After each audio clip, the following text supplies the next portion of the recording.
Bet you can't keep up with me!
Bet you can't keep up with me!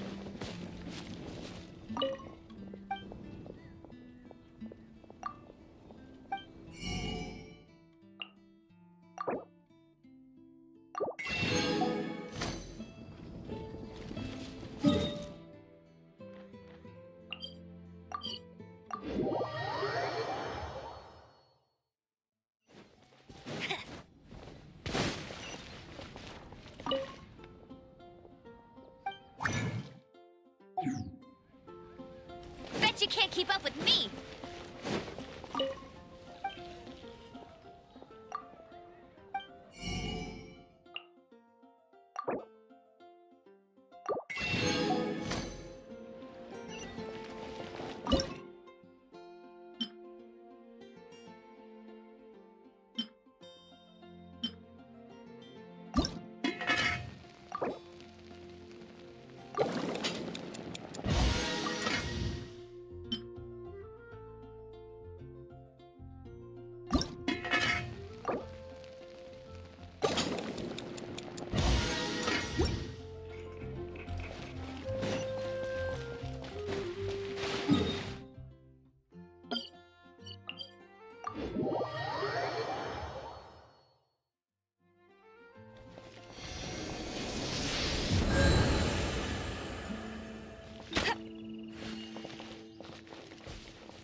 Bunny!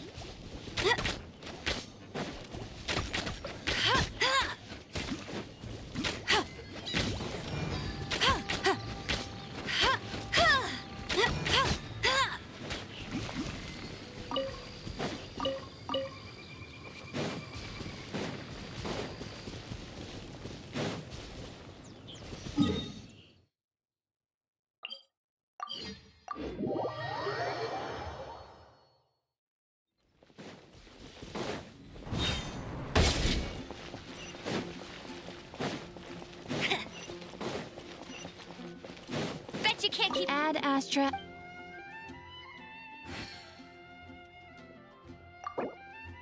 Thank you for completing today's Ad Astra.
you can't keep up with me!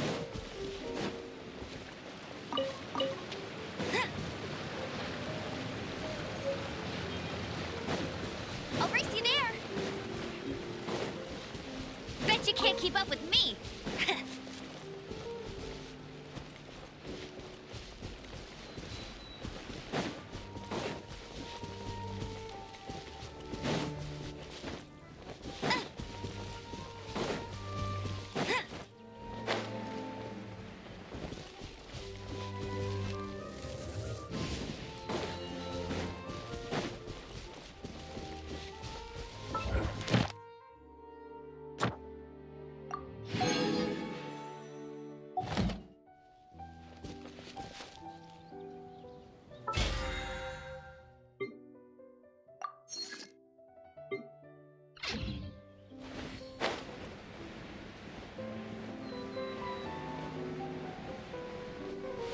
Bet you can't keep up with me!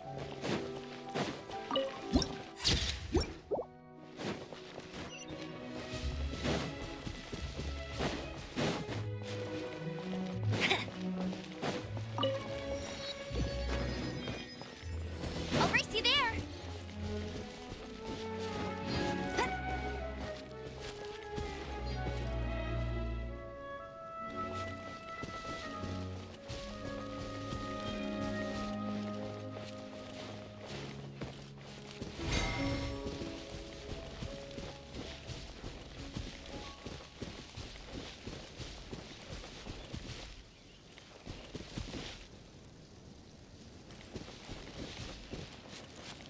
Bet you can't keep up with me!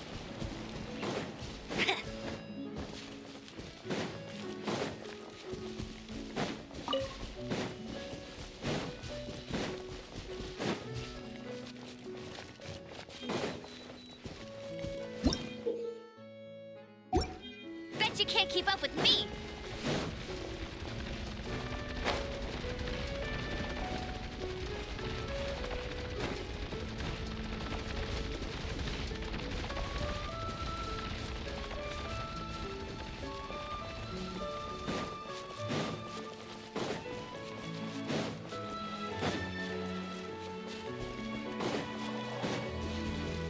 I'll race you there!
magic be...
Let it rain.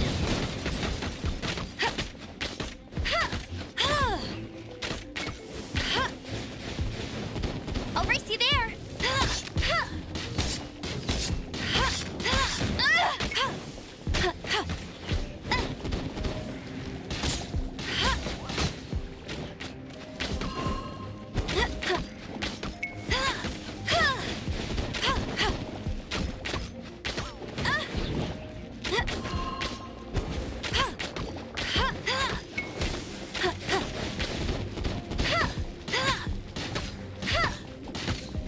I'll race you there.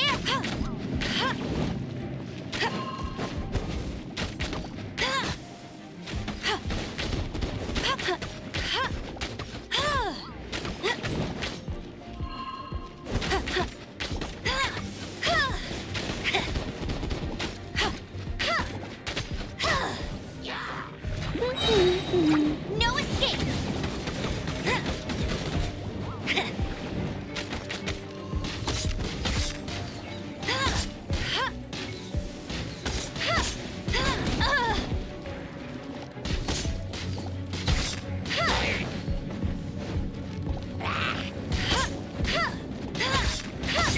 Not so hard.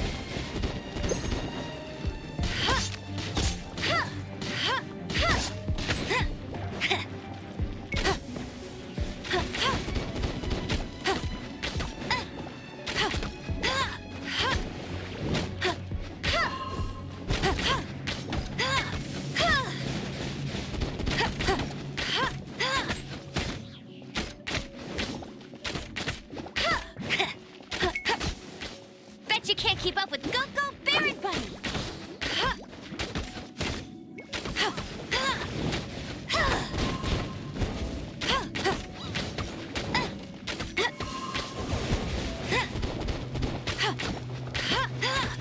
Get him.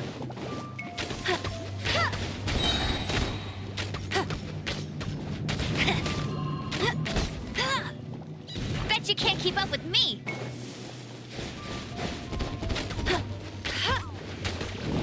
Go-Go Barrett Bunny.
told you I'd whip.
No one escapes my sight!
longer.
Hey, there's something strange over there.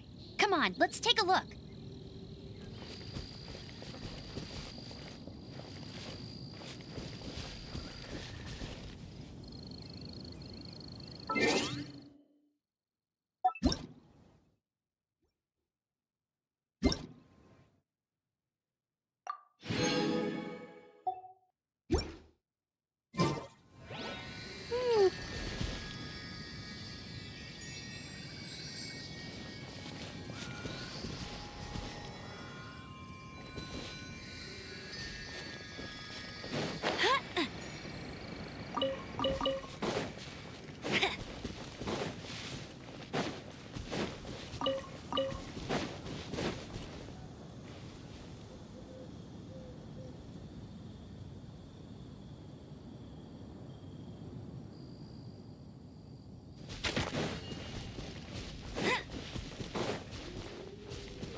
Bet you can't keep up with me. I'll race you there. Right.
I'll race you there!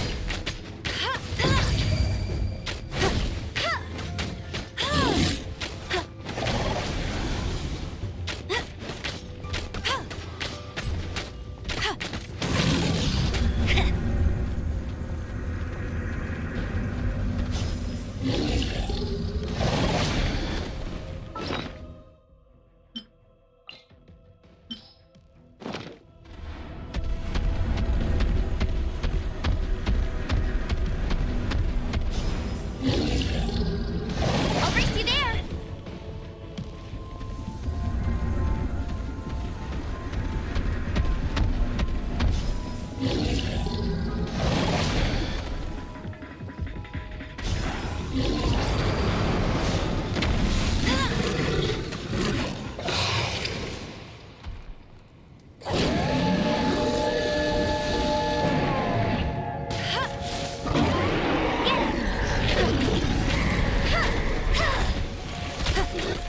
Bet you can't keep up with me!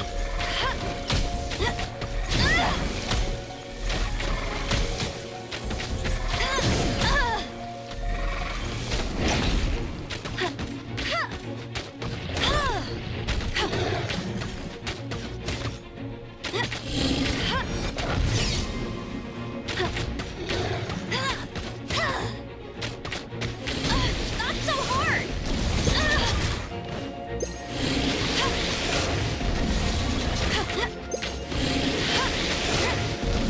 That's cheating!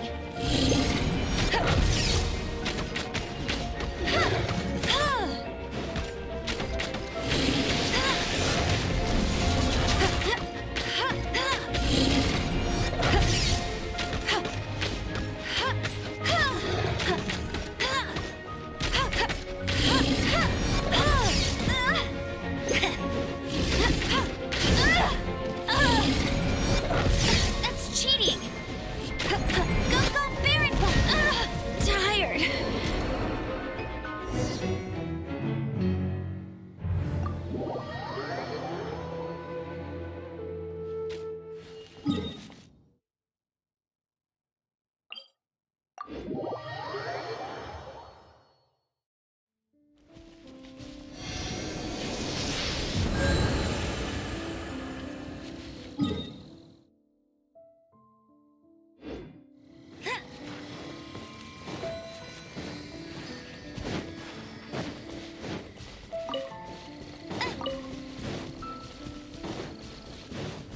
Bet you can't keep up with me!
can't keep up with me!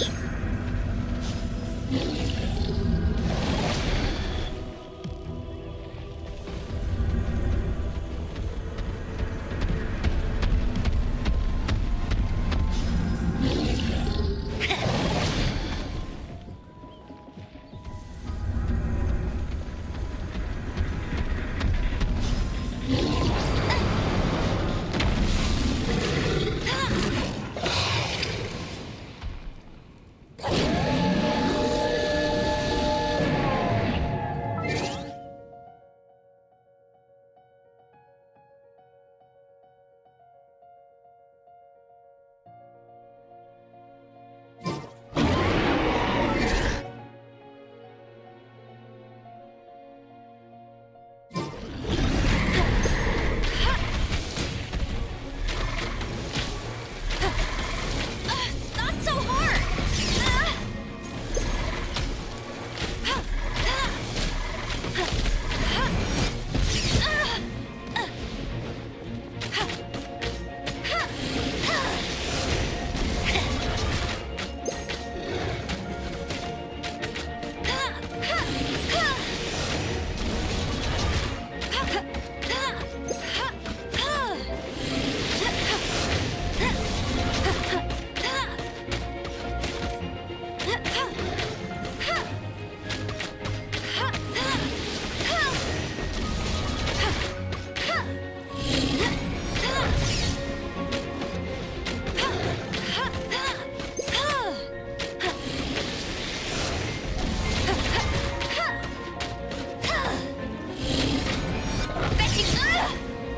Not so hard!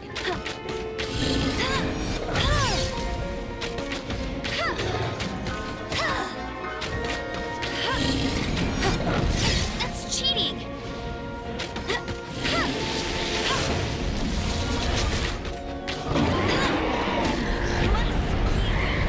Dreaming.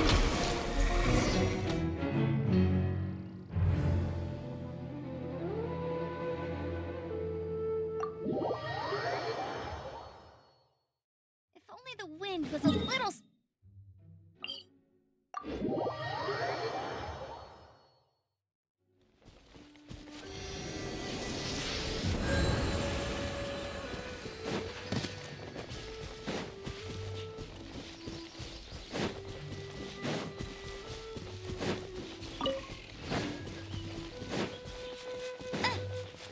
Bet you can't keep up with me!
brace you there.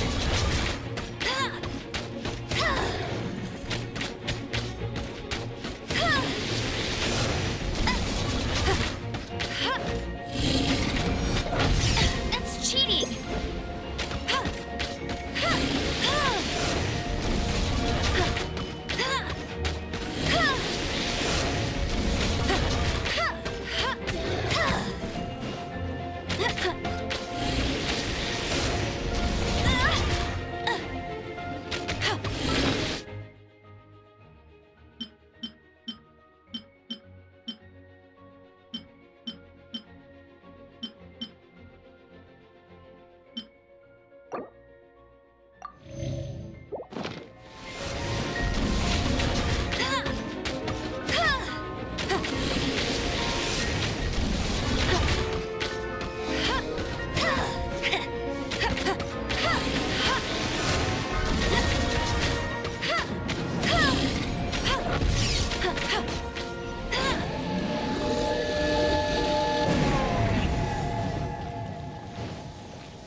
Only the wind was a little stronger.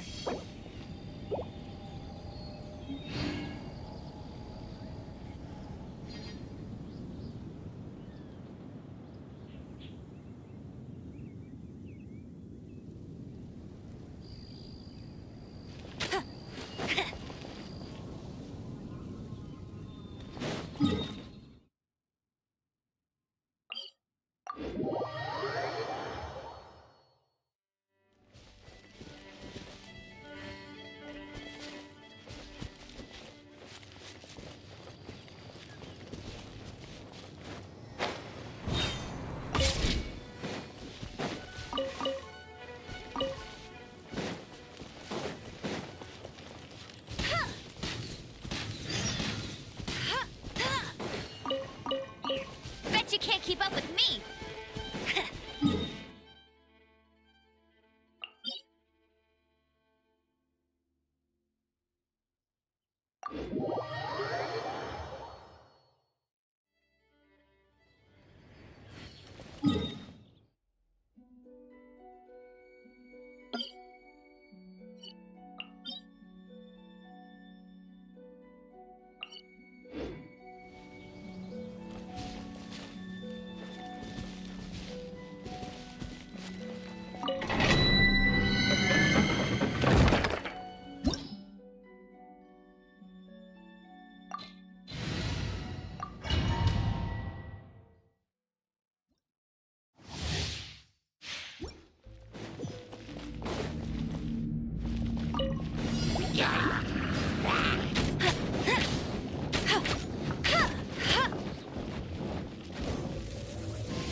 Let it rain.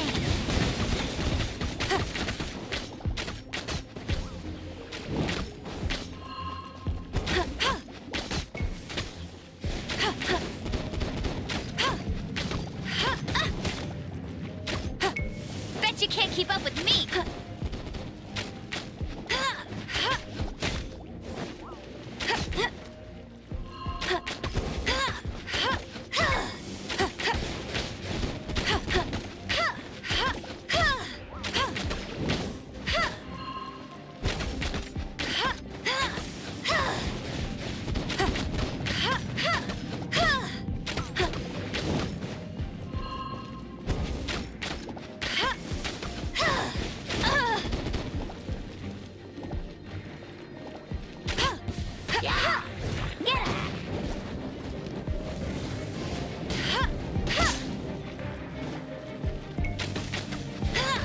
Bet you can't keep up with me.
I'll race you there.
Get it! Let it rain!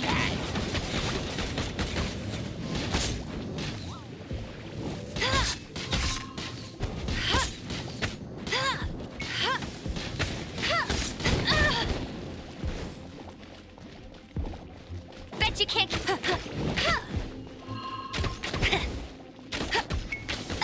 Go, go, Berry Bunny!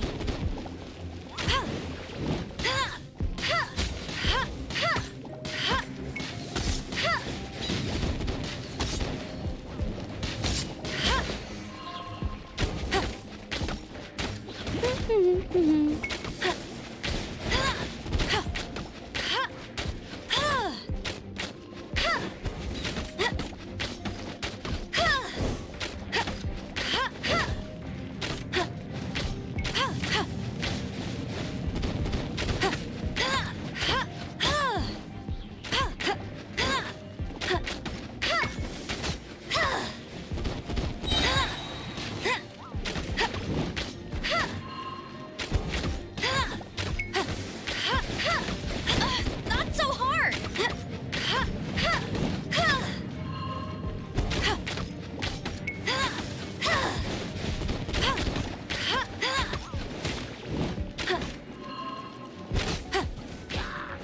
Go, go, Berry Bunny! I'll race you there!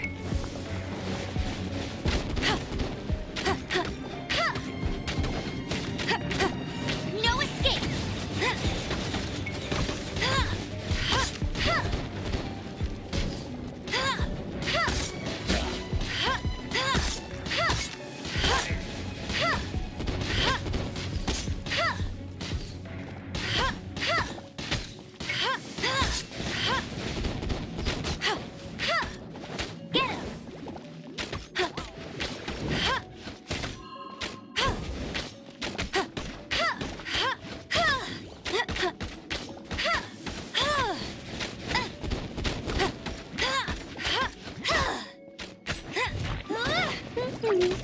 Bet you can't...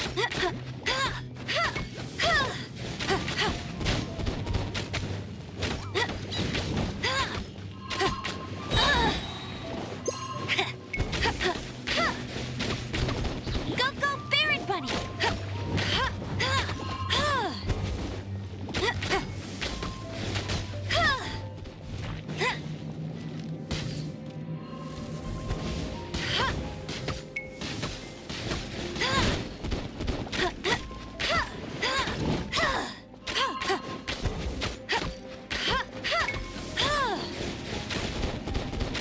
I'll race you there!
Not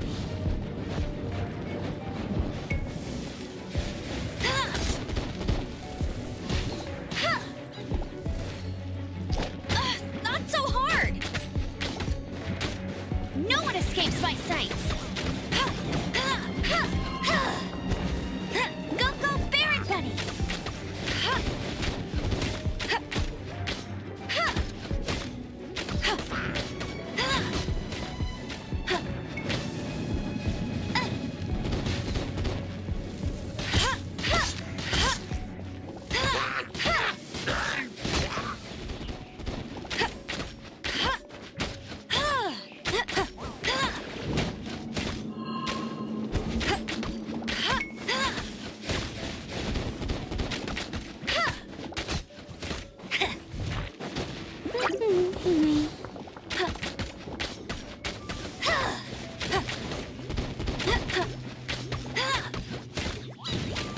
Bet you can't keep up with me!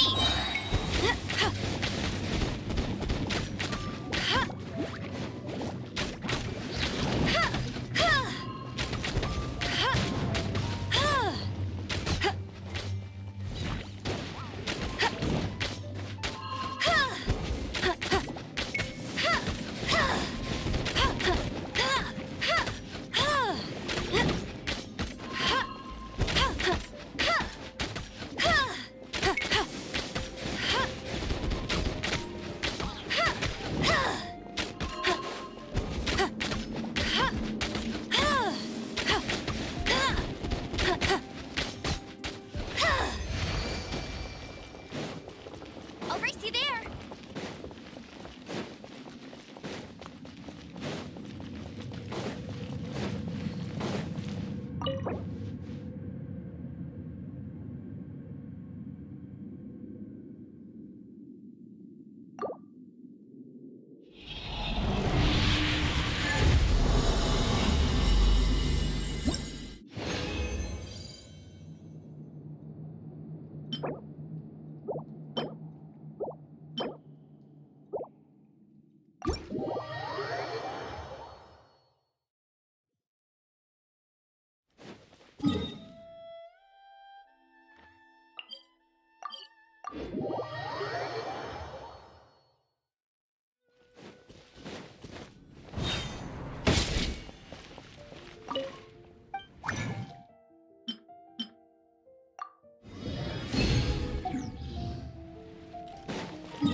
Obelisks were used to record important information in the ancient desert civilization.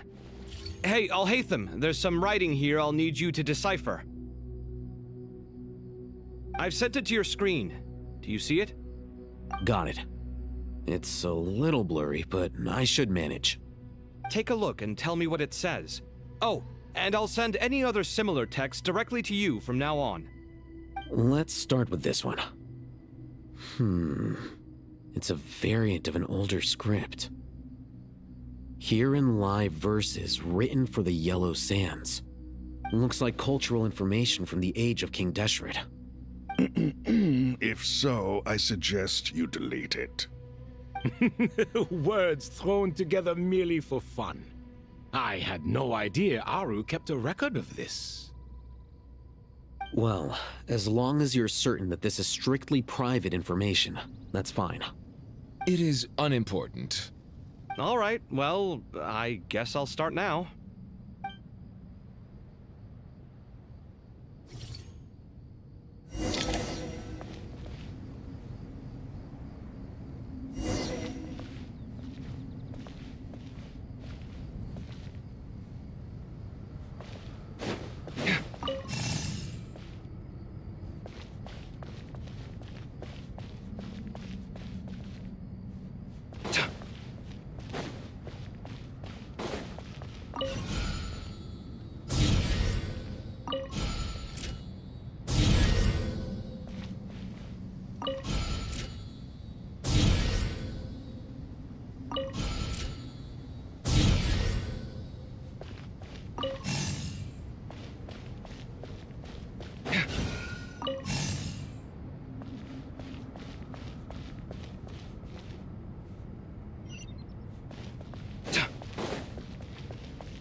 Found some more. Sending them over to you now. These are all reports about the Gurubad conflict. Can we delete them? I'd say so. Most of this information has already been archived anyway. What if there are details in there that Vahumana missed? They'll just have to live with it. If we don't resolve these issues now, there won't even be an academia in the future, let alone a Vahumana Darshan. Yeah, you're right. Okay, done. There's some other similar monuments nearby. I'll check them out.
Where's my key tape?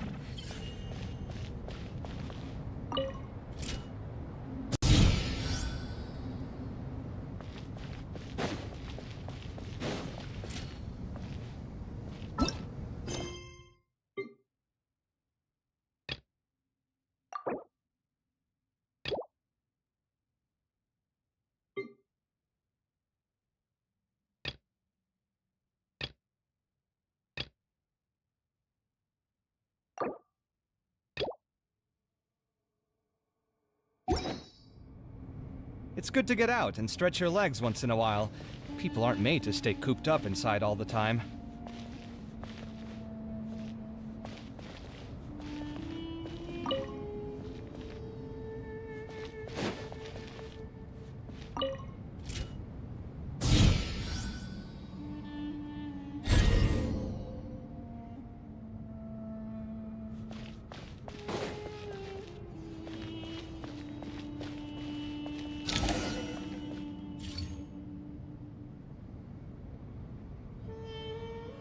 Another monument! Hold on.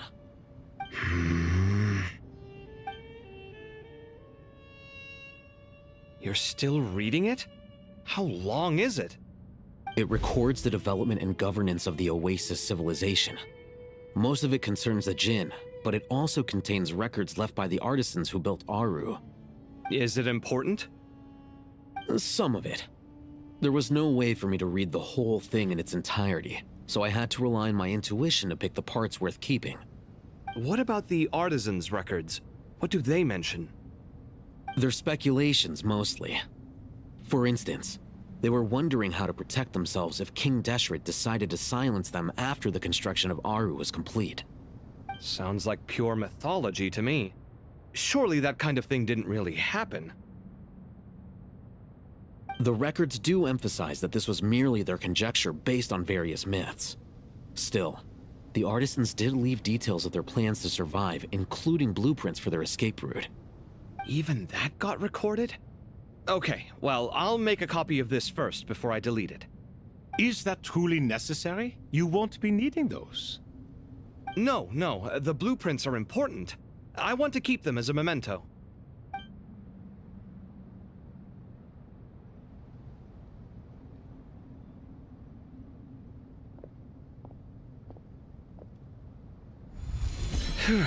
I think that should just about do it. It meets the requirements of the contingency plans, so we should be good. I gotta say, it's the strangest feeling. This cross between reality and the intangible. It's like drifting between life and death, or in and out of a dream, using my own hands to manipulate illusions that are forever out of reach. Chasing dreams in the most literal sense. Definitely a novel experience. What happens if my spirit just floats away? That won't happen. Anyway, I wouldn't celebrate just yet if I were you. There's likely to be a phase 2 of this project. All right. I'd better keep my wits about me then.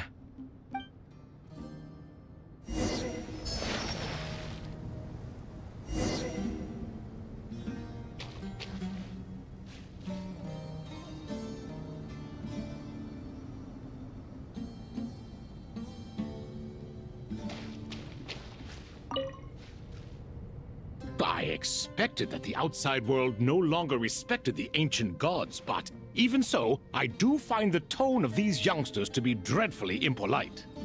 It should hardly come as a surprise to you. I remember you saying the same thing last time. I assumed that was just a one-off. I did not realize it was the norm. Don't you think that young lad's matter-of-fact tone sounds familiar? It bears a rather uncanny resemblance to you, Goatee. Surely a sign that he is a man of rare intelligence. Ugh. The rest of them, though, much better. The blonde-haired one, for instance. So sincere. That's the kind of kid I can respect. Oh, really? Well, what about your disciple, Nefer? She's about the furthest from sincerity that a person can get. Ah, and now you hit the crux of the issue. Thoth is spouting lies again. He cares nothing for sincerity. He likes Nefer simply because her personality is just like his. Thus, in giving his approval to Nefer, Thoth is simply validating himself. The rest is but smoke and mirrors. You have some nerve saying that. There really is no helping you two. Shut up, chess rookie. What nonsense is this? How dare you tell me to shut up? How can you engage in such banal chitter-chatter at a time like this? Aru has been opened. The glory and splendor of a bygone age is about to sweep over the earth like a flood. And you're here squabbling like petulant children. All three of you are insufferable. King Deshret was merciful, indeed, giving you a chance to be released from prison. I say, you should have been locked up for good. Ah, but Bennu, look on the bright side. Had they not been released, we would not have been awoken. Oh, you've been here this whole time. You should be scolding them along with me. I miss Hermanubis. It's not a real reunion without him here. And now you're avoiding the topic and talking to yourself. Why King Deshret designed your personality like this, I will never understand. Isn't this simply proof that our king supports my free will? Oh, look at those two rust buckets. Suddenly, you two do not seem so bad after all. Here, here. If being stuck together for thousands of years fosters no friendship, I cannot say what would. Naturally.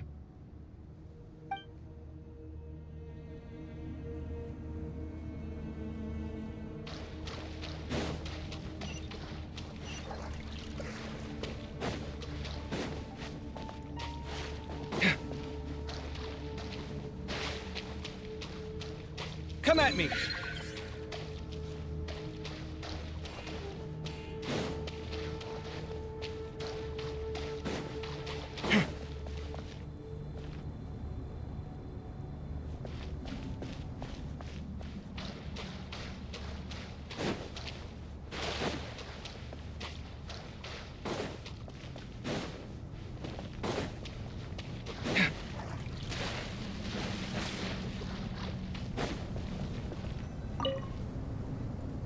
How's it going? Are things progressing smoothly? Well enough, I suppose. You know how it is. The work itself is only half the problem. The other half is having to work with Al-Haytham. I'm sure the feeling is mutual. Honestly, though, I thought you two had already worked things out. As if. Turns out working closely together is the best way to expose any tensions lurking beneath the surface. Besides, I just think that some people never change. Agreed. Case in point, you didn't make sure I was out of earshot before you started complaining about me. Old habits die hard. Actually, this is for your own good. Maybe if you spend a little more time listening to what other people have to say, you might actually realize that you're the problem. Naivete is another old habit of yours. I had assumed that you both volunteered for this project, like us forest rangers. But now I'm getting the sense that wasn't the case. Definitely not. We were assigned to it by Lesser Lord Kusanali and Nephis. As much as I'd love to be doing normal work for normal clients, these Titan projects are all that's on offer right now. Though I'm sure they wouldn't be roping us in if they had any better options. Just goes to show how short-staffed the academia really is. I'm sure you've prepared yourself mentally, but I still feel the need to advise you to lower your expectations. It might make the process of working together a little less intolerable. I know! Same to you! But if you already understood that, you should also know not to say the quiet part out loud. Why don't you come help me with my forest patrols?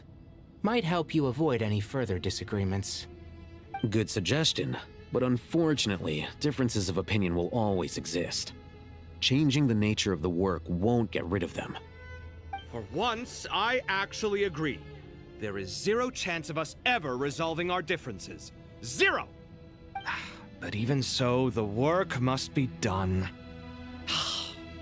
Care for some coffee? I'm glad to see you making progress. Don't act so smug! It'd be nice if you made some too! I feel like even I've made some progress today. In the past, I never would have dared to try and mediate a conflict between you two while you're both right there in front of me. Apologizing probably makes it sound like I'm in the wrong, but I'm sorry.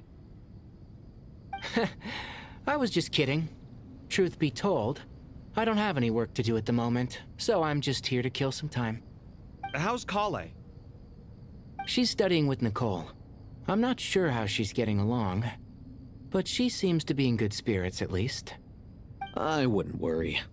Angelic affairs are probably above your pay grade anyway.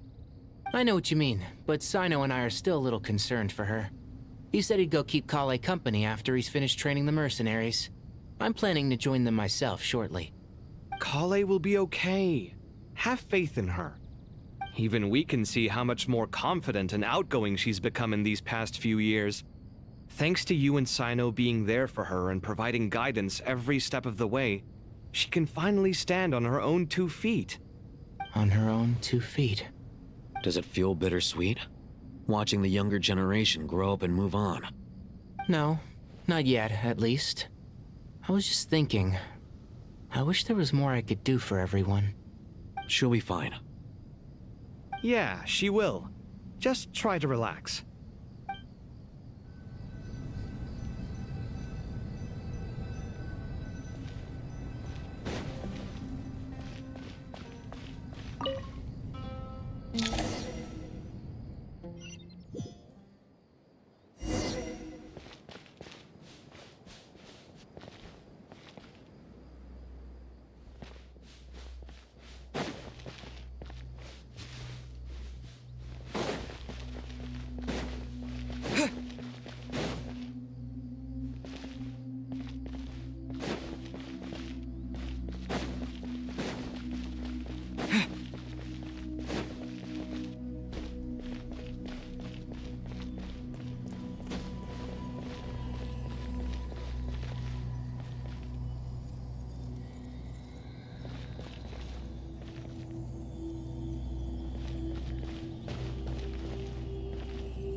Propagate!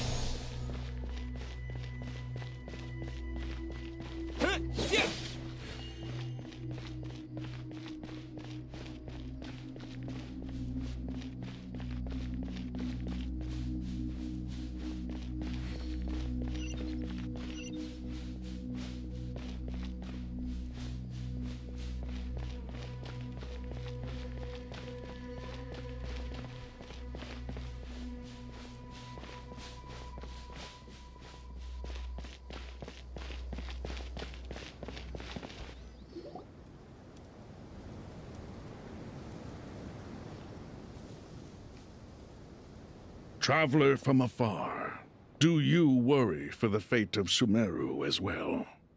Whoa! It's Sobek the Crocodile King! Greetings, Crocodile King. Please be at ease. I'm just here to chat with you about Lesser Lord Kusanali. Sounds like you really care about her. Yes, although to be exact, it is a mixture of both concern and curiosity that I feel. Speaking of Nahida, Paimon was wondering how she's doing. Wait a moment.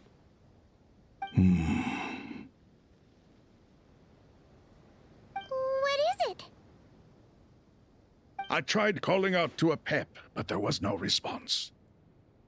This can only mean that she is focusing all her energy on taking care of Lesser Lord Kusanali. All the gods who served King Deshret seemed super surprised to hear that a pep agreed to help Nahida. Guessing she made a bad impression on you or something. Are you aware of the history between her and our king? Then you are learned indeed. I'm glad to know that Sumeru has the support of someone like you. At the end of his life, King Deshret tricked the Dendro Dragon into swallowing him whole, leaving her to bear the torment of his sins. The Dendro Dragon despised King Deshret, yet he outwitted her. Rather than bringing disaster to the land, he chose to deceive her and thereby ensure his annihilation. An act that surely displays his love for humanity. The Dendro Dragon stands for the glory of a bygone era. She hated Al-Ahmar and what he represented.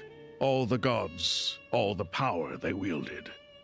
And so, her willingness to help the Dendro Archon through this crisis comes as a great surprise indeed. It makes one wonder whether, perhaps, the Dendro Archon assisted her in the past. Yep, Nahida did her a huge favor.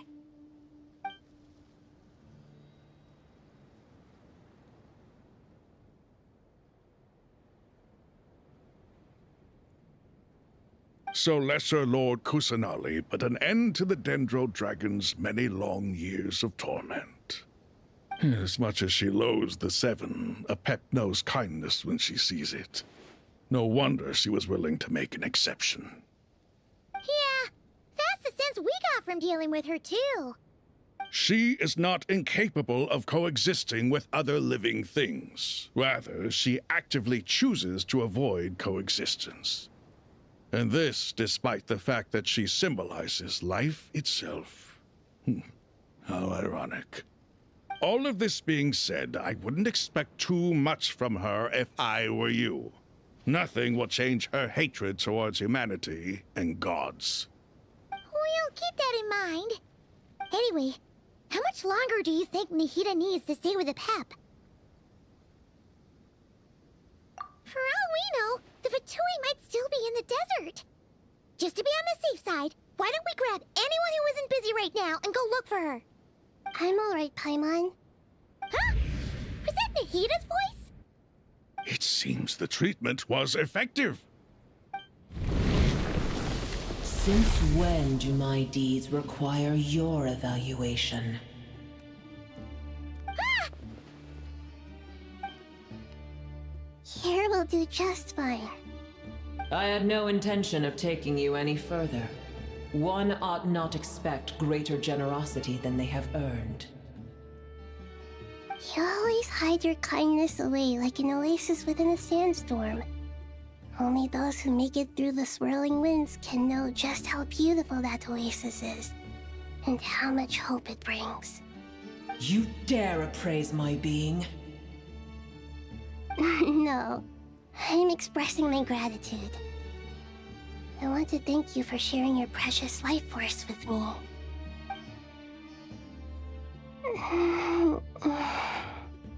Awake already? You are more resilient than I thought. Pep. I feel much better. Thank you. Gods and their gratitude mean little to me. I would rather you give me your assurance that the situation with Irminsul and Sumeru's ley lines will be competently managed. If I suffer any ill effects from the ley lines, you, as the god of this land, will be held responsible. And you would not enjoy being held to account by me. I understand what you require, but I would assume this task even if you did not demand it. Sumeru is my responsibility. I must resume my duties as soon as possible. A farcical notion. God of Sumeru, I hope you realize how unextraordinary your strength is. And yet, maybe it is precisely what defines me. A god of wisdom is not meant to rule by force. Then hold steady. We go forth. Well, I'll be. Is that a pep? Do my eyes deceive me? Of all places, the Dendro Dragon has decided to visit the mausoleum of King Deshret? I see that after all this time, El Ahmar's menagerie of ministers remain as vile as ever. It's a pleasure, Dendro Dragon. Had you arrived but a little sooner, you might have attended a meeting of the Seven Pillars. What a nauseating thought.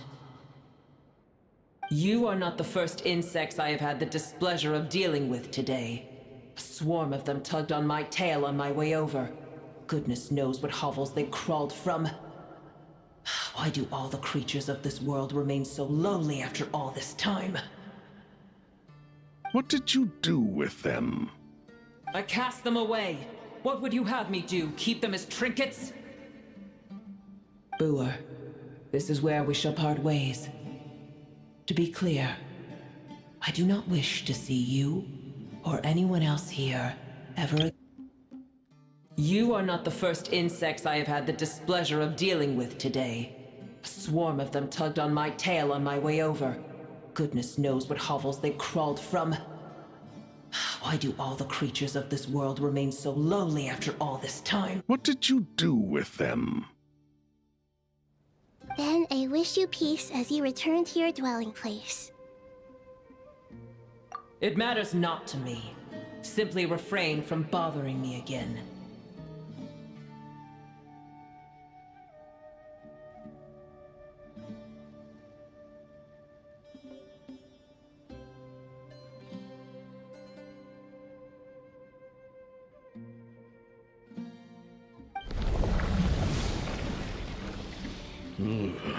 A force to be reckoned with. At times like this, I feel glad that she has no interest in any of this. Hold on, just hold on, okay? We're almost there.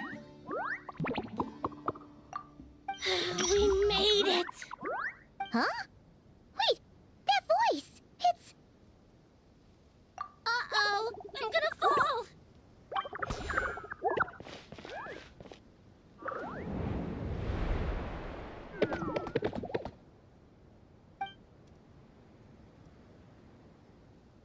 Well, that's a relief. A pair of safe hands indeed. The Dendro Archon's familiars. They are the last thing I expected to see here.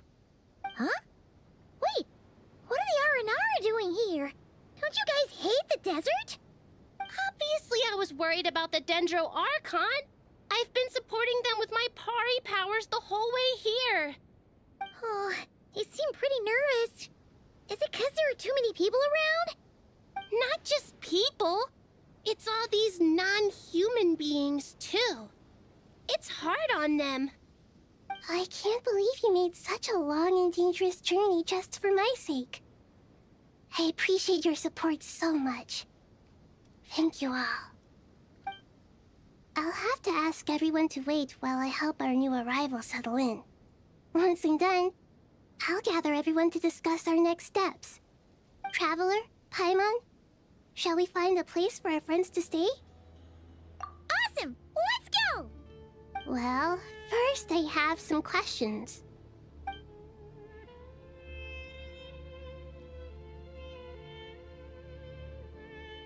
Okay, I think that covers everything.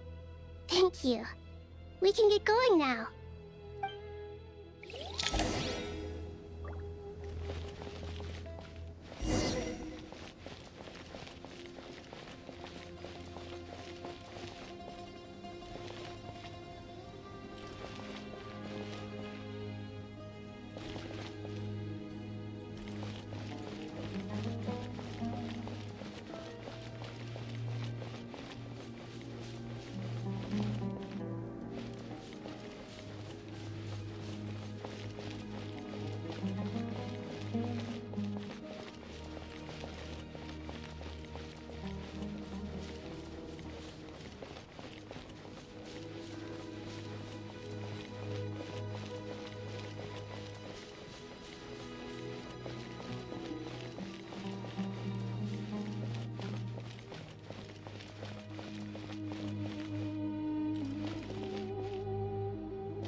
Hello, everyone.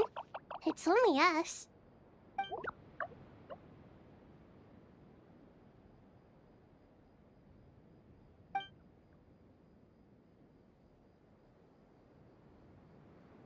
It must be very tough for you coming all the way out here, especially since you don't like the Voluka. Is everyone back in Vanarana doing well?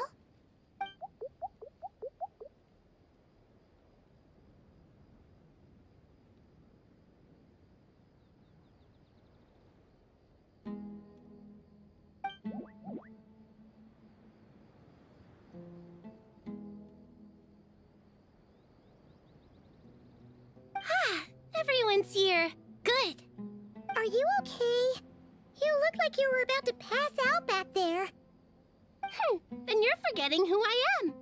Don't underestimate me.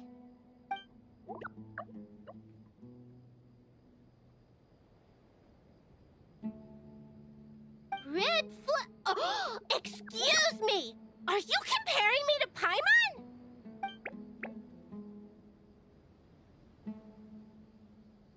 I suppose everyone is gathered here because of me. As we can see, the situation is critical, and everyone is very busy with their various tasks, so...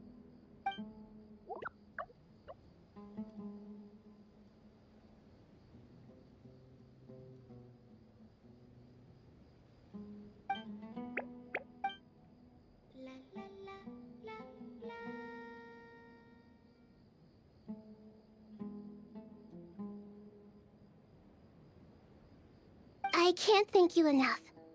Right now, we're focused on restructuring Aru, processing excess information, and helping restore everyone's confidence.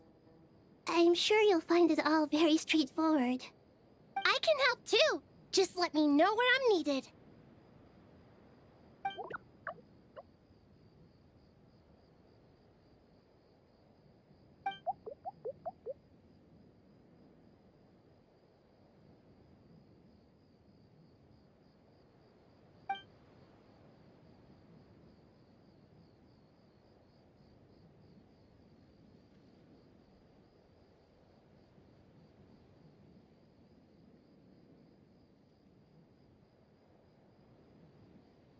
Up to no good?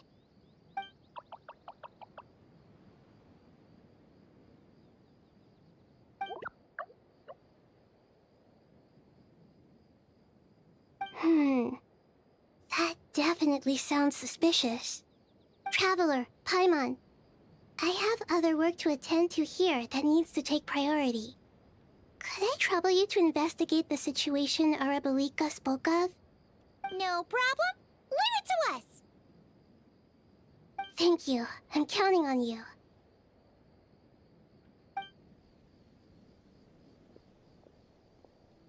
There's one other thing.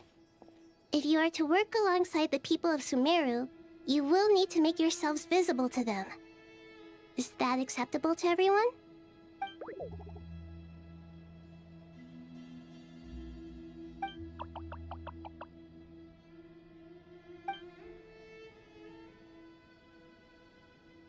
There's nothing to fear. No one here will hurt you. But if you do feel afraid, don't worry. Just call my name and I'll be there.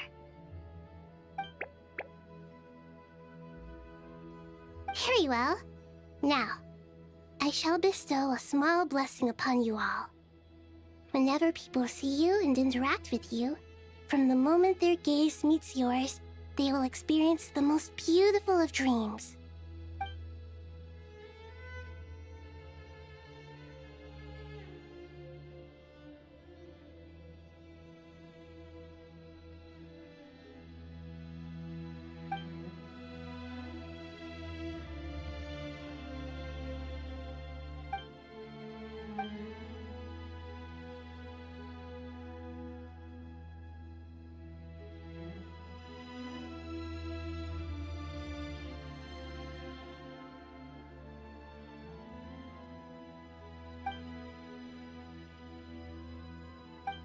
Do not fear. We will face it together. This too shall pass.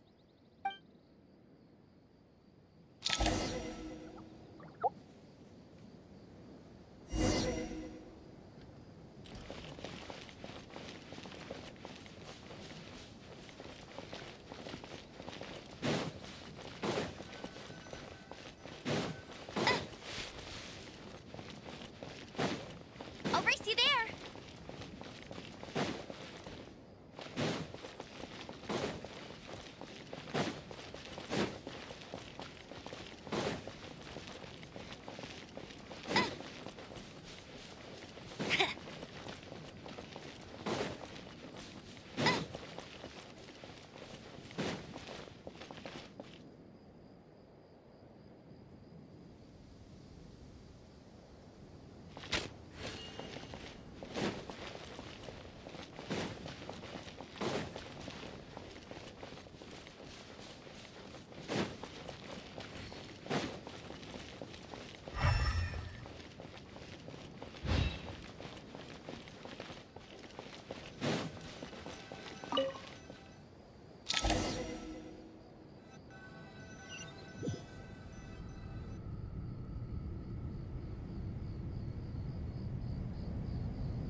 Everyone's here. Wonderful. Dendro Archon, you're back. Are you recovering all right? You mustn't push yourself too hard. I'm doing very well. Thank you for your concern.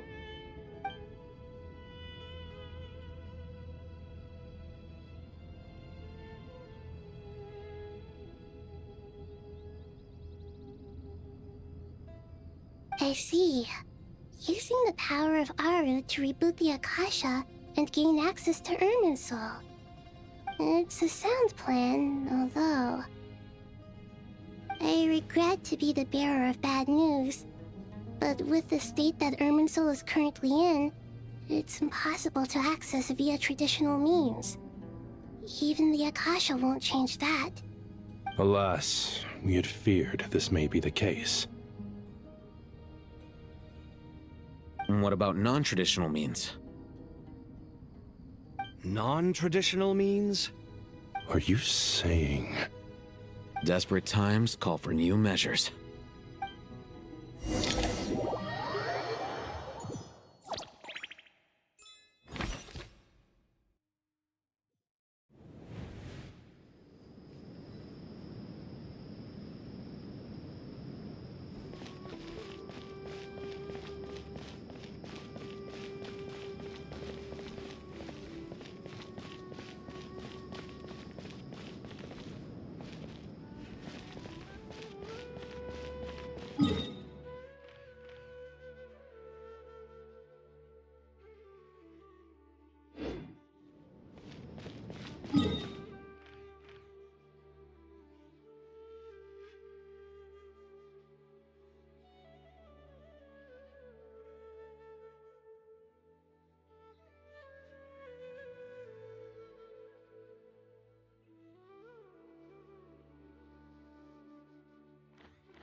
Ah, it's you.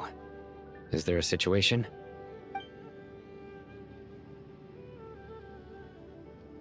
The Aranara have good intuition when it comes to people.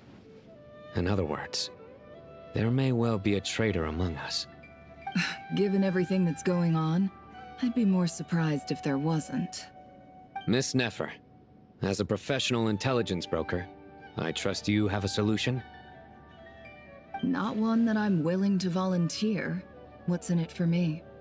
Let's say I'll treat this as a pilot project aimed at expanding your intelligence operations. Whatever business you're in, an avenue to demonstrate your abilities could never hurt. I like the sound of that. Glad we're on the same page. Given that you rarely set foot in Sumeru, practically no one at Caravan Rebot knows who you are. I take it you've read the files on everyone in the area? Yes. I also skimmed the list of evacuees, and am more or less up to date on where everyone stands. Any initial suspects? Limiting the scopes to males whose recent activity could be viewed as suspicious. I've identified 3 names. The Aranara saw 2 people talking, but currently we only have 1 suspect. The other person was probably just a messenger, and in all likelihood has already left Caravan Rebot. Everyone is heading for the desert per the evacuation order. Anyone willing to turn back at this stage is almost certainly with the Fatui. There's no way it was a spur-of-the-moment decision to act at a time like this. This spy must have been planted long ago. We need to smoke him out from wherever he's hiding. Sounds like you have the beginnings of a plan.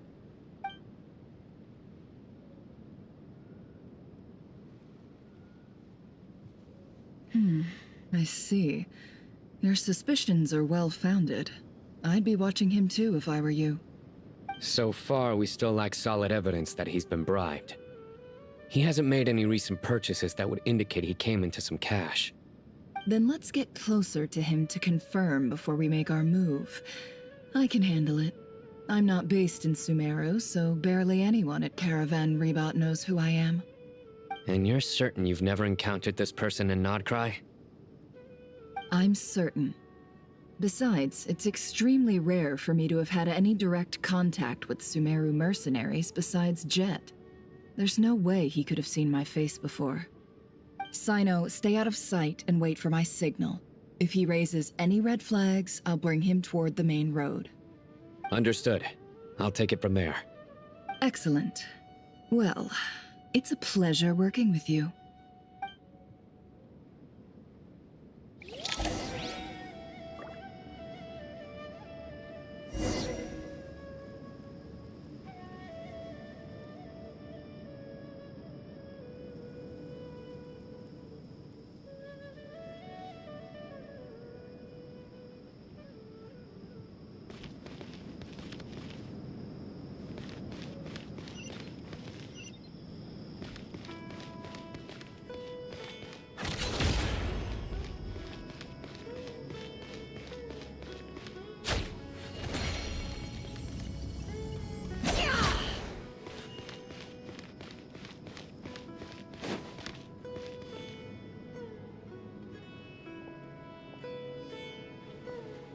Darker skin, scars, frequents the desert and has ample combat. Nothing unusual about how he dresses or acts.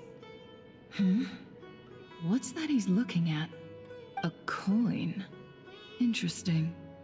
Could that be how his contact paid him? Conveniently discreet for someone trying to hide any unexplained income. And yet it could be highly valuable. Sorry to bother you. Has everyone here already left? I don't suppose you happen to see a lady wearing a hat? Ma'am, what are you doing in Caravan Rebot all by yourself?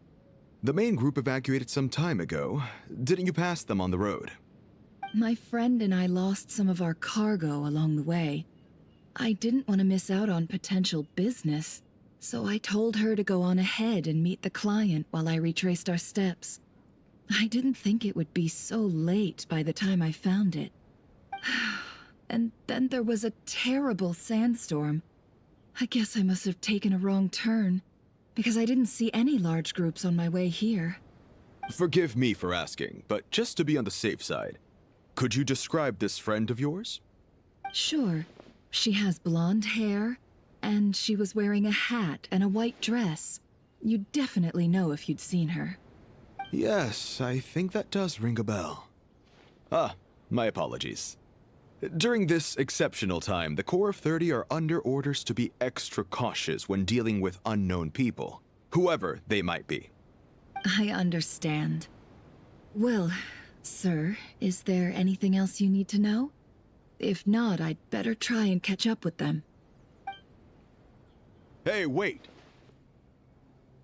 They left a good while ago now. You'll never catch up with them on your own. Why don't I give you a ride? I'm here to collect the last few people anyway. We have plenty of carts, so one more won't be a problem. That would be amazing. Traveling with a group will be much safer.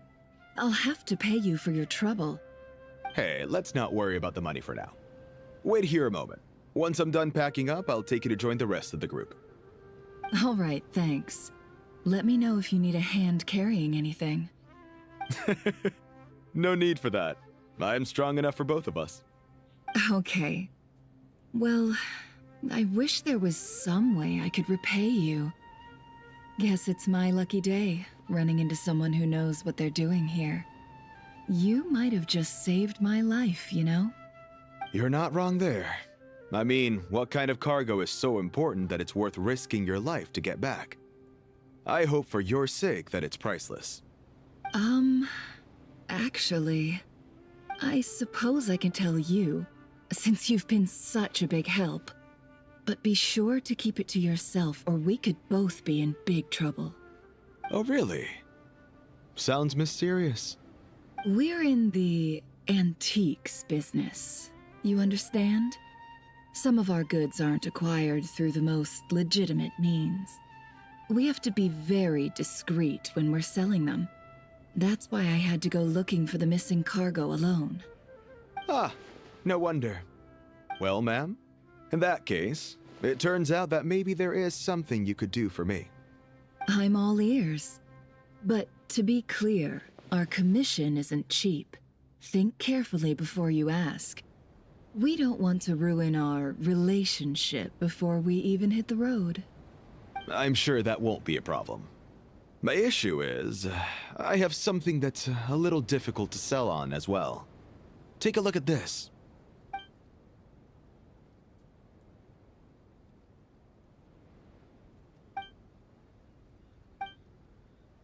Pure gold. That's quite something. How'd you come across it? Dig it out of some ancient tomb? If you look hard enough, there are many treasures to be found in the mausoleum of King Deshret. It has no distinct Snezhnayan markings. That'll be why he's going with that story.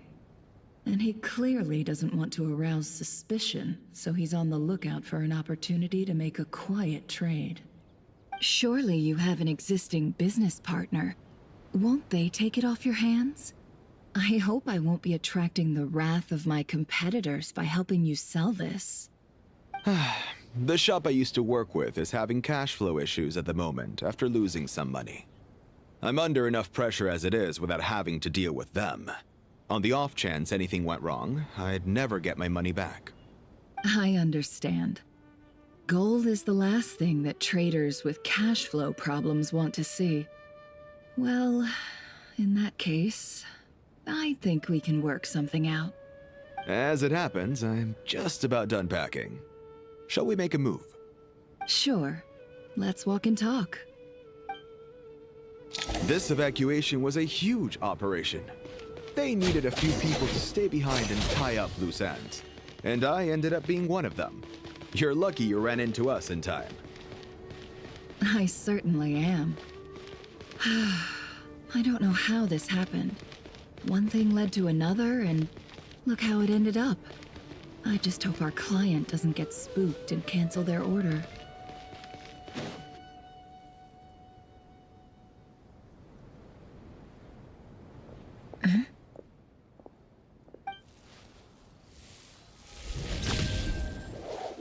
Hands where I can see them. General Mahamatra! No, wait! What are you doing?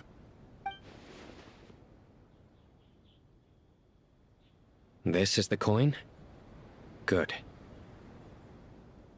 Sadly, you won't have the chance to spend it. Nicely done. Looks like Sumeru's Matra are a well-oiled machine nowadays. Unmarked gold coins are quite difficult to trace. Thanks to you, we have secured the evidence. Here's what's gonna happen.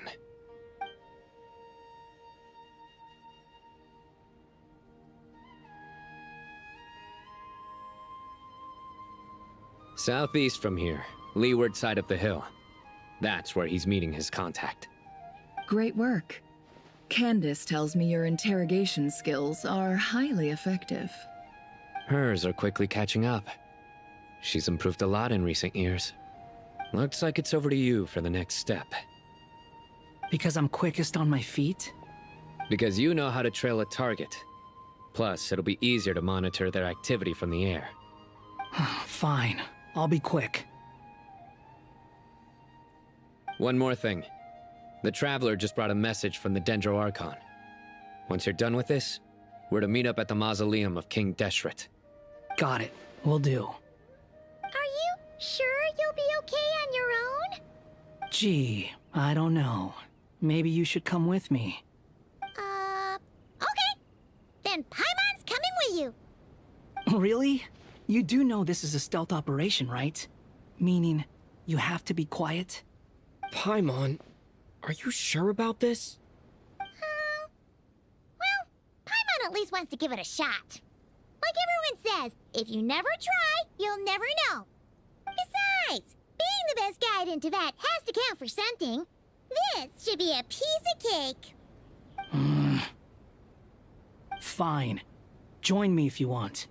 But be warned, if anything goes wrong, I'll have to gag you and shove you into a bush. No need! Paimon will be super careful. Promise! Good. Then what are we waiting for? Let's go. Ah! Coming! Coming!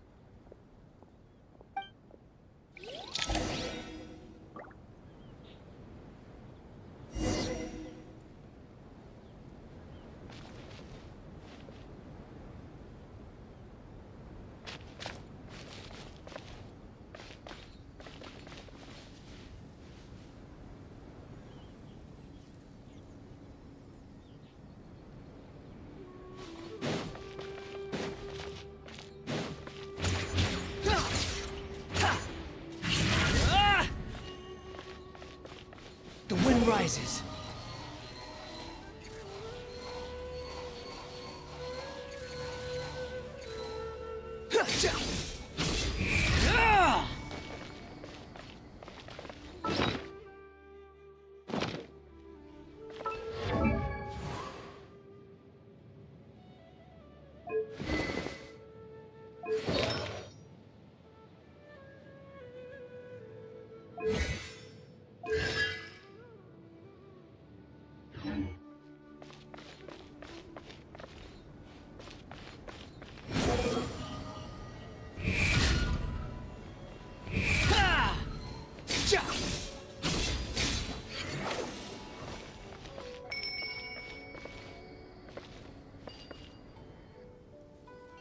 Behold!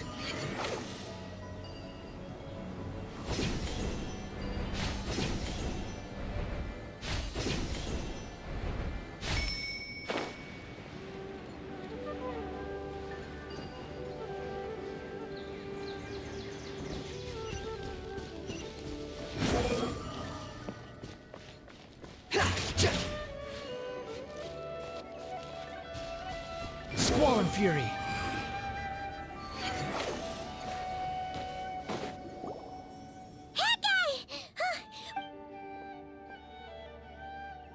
We're here. Now we wait. Okay, yeah. What's on your mind, Paimon? Huh? Haggai! Huh? We're here. Now we wait. Okay, yeah, cool. Cool. What's on your mind, Paimon? Huh? Oh,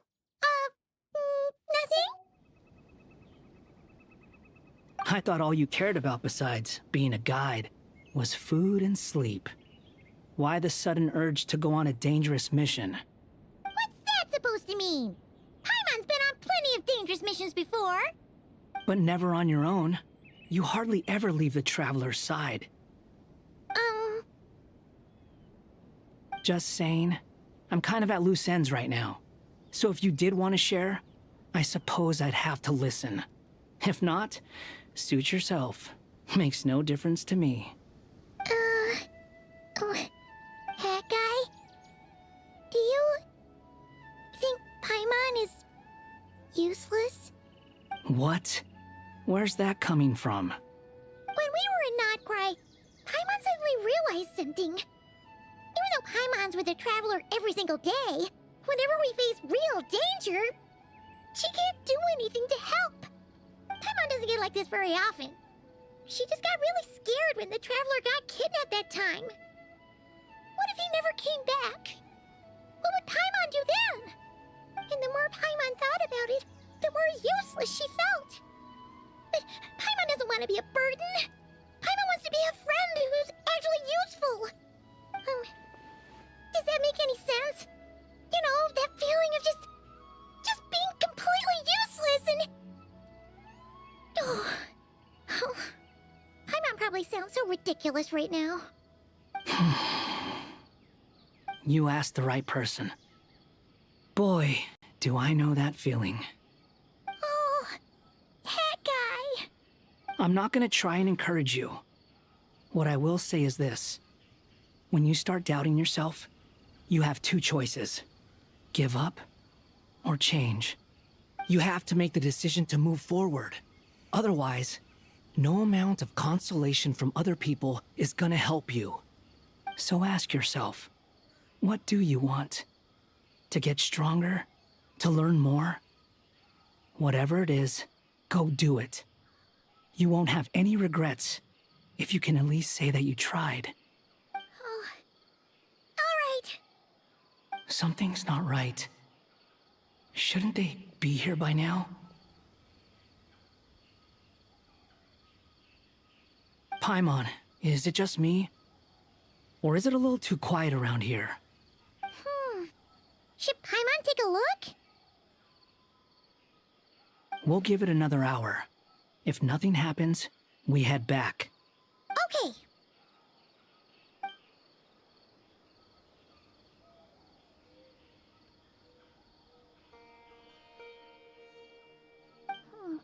How strange. We've been here for ages. Where the heck are they? Have we been stood up? What is it? Did you think of something?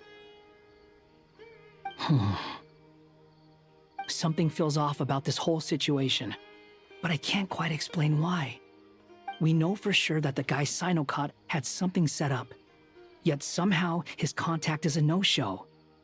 So, either the handler got caught, or, more likely, they decided to cut our guy loose. But how would they know to do that? Wouldn't they at least send someone here to check things out? That's the problem. They couldn't possibly know what's happening here. Unless... This feels all too familiar. Come on, let's head back.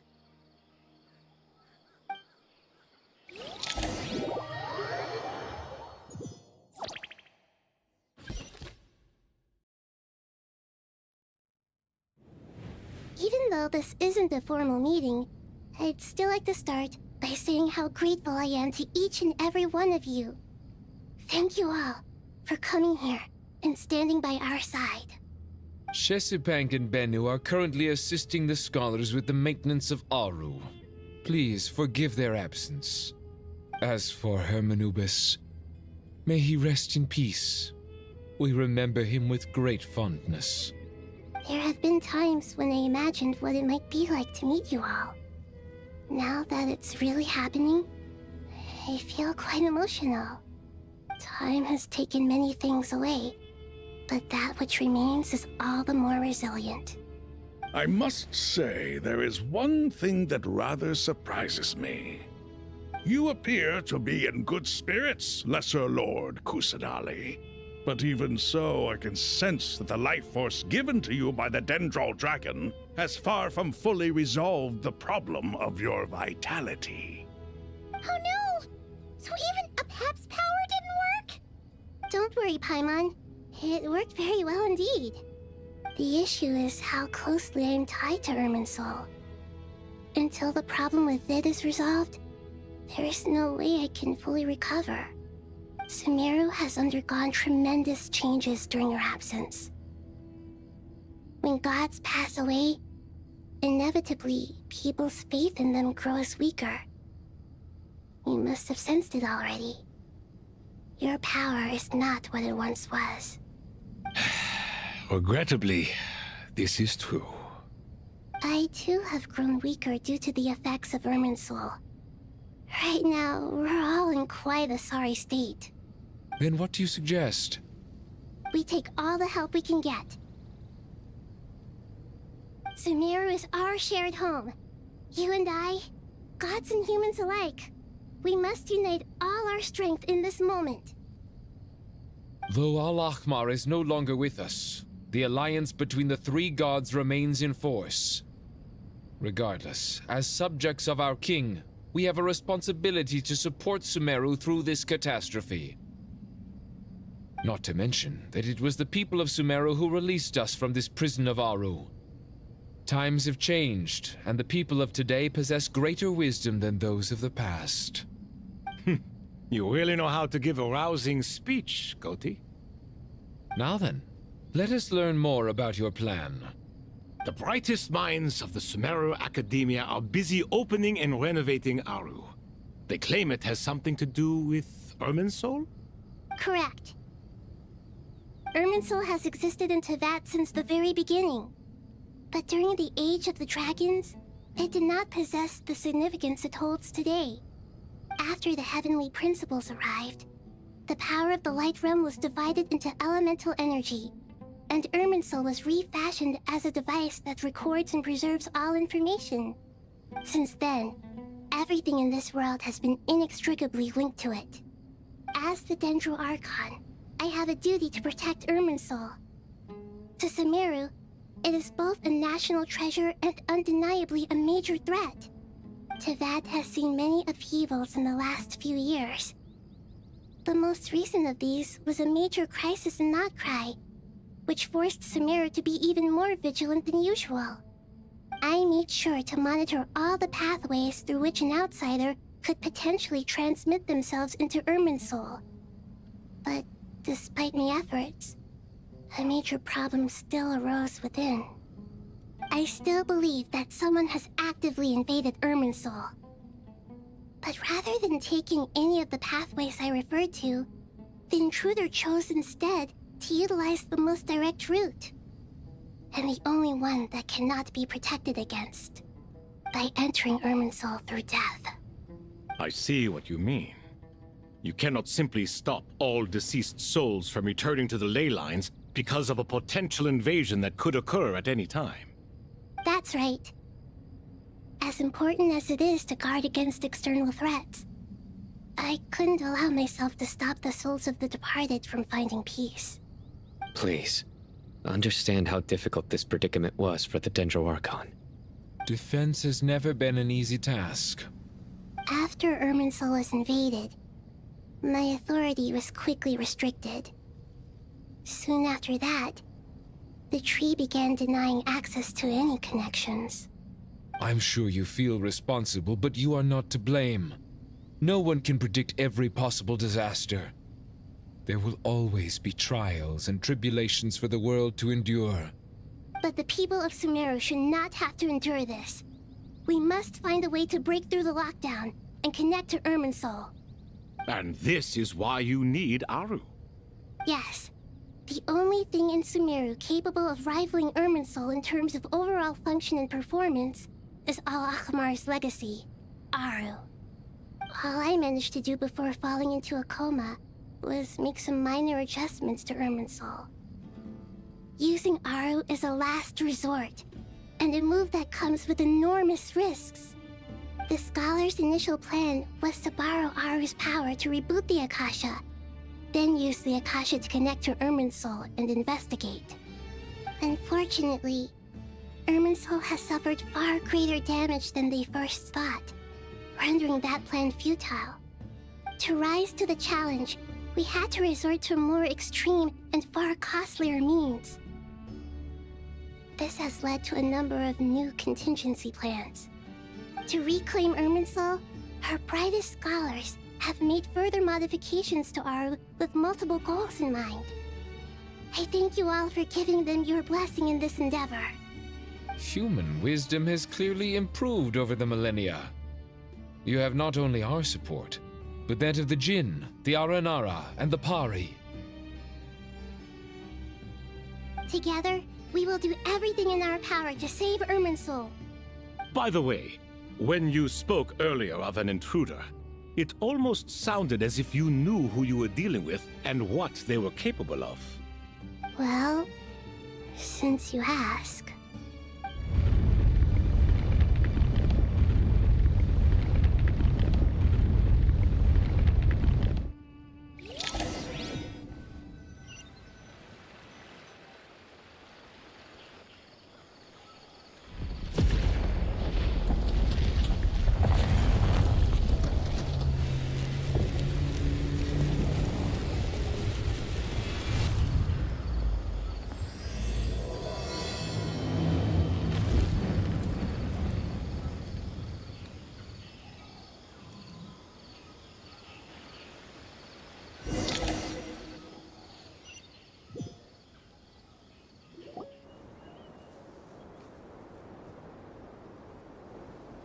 Master Tainari! What is that? Is this Irminsul? How did this happen? What's going on inside? Luckily, we managed to evacuate everyone. What in the world was that? That was terrifying!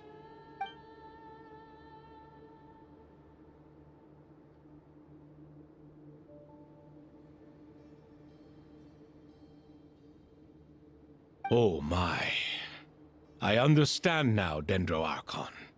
You make yourself quite clear indeed. Not once over the millennia has Irminsul been so terribly afflicted as this. Please continue, Dendro Archon.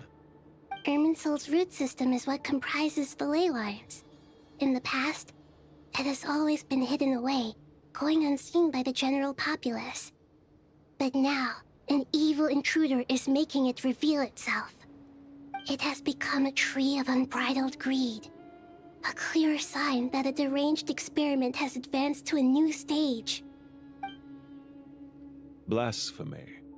From where I stand, an experiment in the name of blasphemy sounds rather improper. But if we are to honor Dottores' will, this is what we must do. The birth of this tree proves to me beyond doubt that this incident is connected to him. But to explain the situation in full, there is someone I need to tell you about.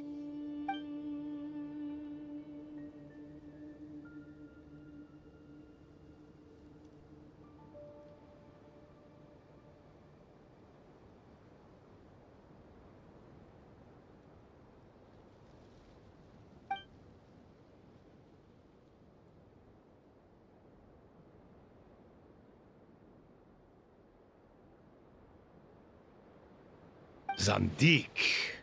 So it was him. I saw him in the desert once. A man of supreme arrogance. So this is where it has taken him. But didn't Dottore die and not cry?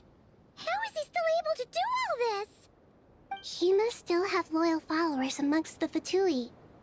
Even so, I'm still unclear as to how he has been able to wield such a profound influence over Irminsul. I can confirm that Fatui forces have arrived in Sumeru City. Furthermore, Irminsul seems to be undergoing some kind of mutation. Evil branches are beginning to grow. Things that do not belong to this world are slowly but surely materializing. Sorry. I couldn't think of any other word to describe it. They don't seem to be fully formed physical entities yet, after all. But they are gradually becoming real. A baleful tree climbing up into the heavens. Speaking of Dottore, I have some information on that front as well.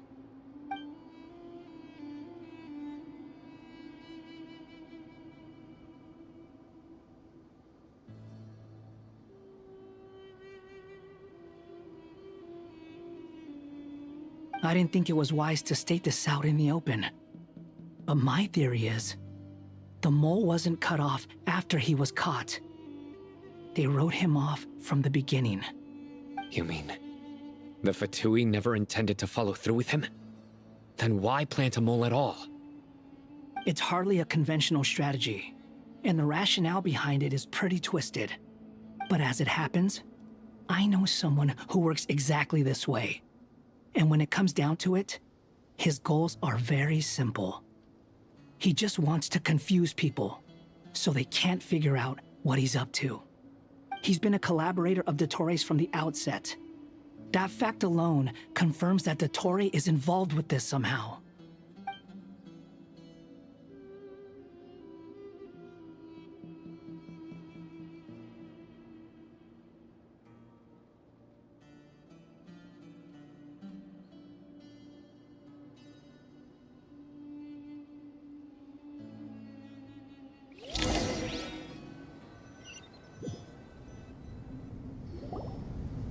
There is still much to be done. Everyone, please remember our core strategy. As per the discussions, the following groups must act immediately. Mr. Alhaitham and Mr. Kave, the next phase of the Aru renovation project must begin right away. Godspeed to you both. We'll give it everything we've got. The plan looks feasible, but the implementation will require certain resources. General Mahamatra Sino and his team will help to procure the materials required for modifying the terminal. No problem. I've already spoken with Sethos and Hat Guy, and they've agreed to assist me. This kind of thing is best left to the fleet-footed, right, Hat Guy? If it's efficiency you're after, we're the right people for the job. Following up on the elemental energy amplifier we discussed, Ms. Dory, I assume you're the one most familiar with the status of this project. Aside from the Dendro Archon, of course. Yep, that's right. Leave it to Lord Sangamabe. Got it. Well, I'd like Madame Farazan, Kale, and Nicole to support Dory on the technical side. You can count on us. Will do. Rest assured, I'll take good care of Kale. Dia, Candace, and Nefer, you'll be in charge of negotiating between the various parties. I trust you remember our goal. You bet. We can handle it. Good. I believe that covers everything. Tainari will provide ad hoc support as needed, if that's okay. Poor Tainari. Must be tough being Nephis' student. Getting bossed around all day, every day. Hey, don't try and drive a wedge between us, you old rascal. All it says to me is that Master Nephis has faith in everyone's abilities. While I'm nominally here as backup, I doubt there will be many situations where my help is needed. Exactly. Finally, Traveler, you and I will head to the border between Sumeru and Natlan. Once that task is complete, I'll be asking some of you to accompany me to the Eternal Oasis. The Eternal Oasis? I thought that was just a legend. So it does exist after all. Regarding your trip to Natlan, under normal circumstances, a meeting between our two nations would be a far more formal affair. Unfortunately, Sumeru is all but completely cut off from the outside world at present. So regretfully, we won't be able to give the Pyro Archon Mawika the grand reception that she deserves. My apologies for the inconvenience. No point putting too much pressure on yourselves. That goes for everyone. Right. Especially you, Dendro Archon. I'm sure you're still feeling quite weak. Don't worry about me. the Dendro Dragon's life force will sustain me. Plus, we'll be there every step of the way. Nahida will be just fine. Yes, I believe in myself. And I believe in every one of you. Well, time to get going.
To what extent we can implement the final plan depends on how successfully the Akasha can be modified and configured.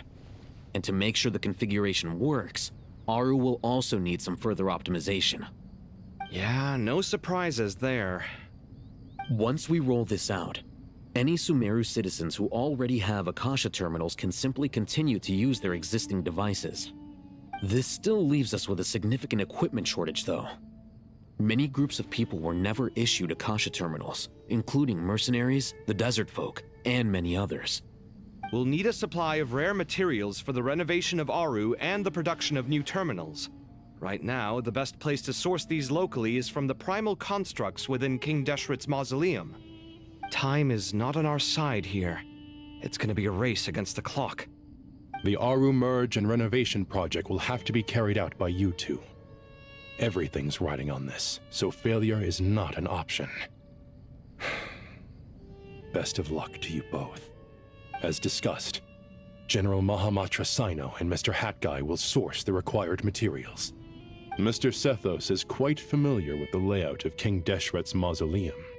With him accompanying them, things should go quite smoothly. I have every confidence. In the meantime, we may as well take a breather. Makes sense. There's not much we can do until the materials arrive. Get information and stay close. What is this, boot camp? Knock it off. It's just Sino being Sino. You know what he's like. Everyone clear on our mission objective. Look at the excess primal constructs, dismantle them, and extract the required materials. And King Deshret's 7 pillars agreed to this? If they're just sitting there doing nothing, we might as well put them to use. Thoth's words, not mine.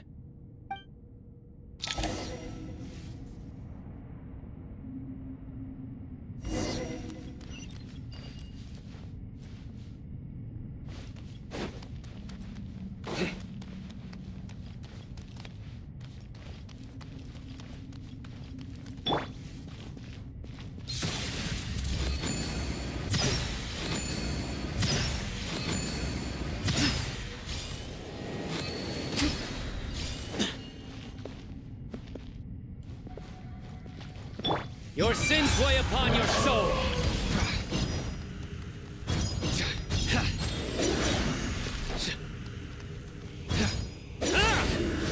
Guilty!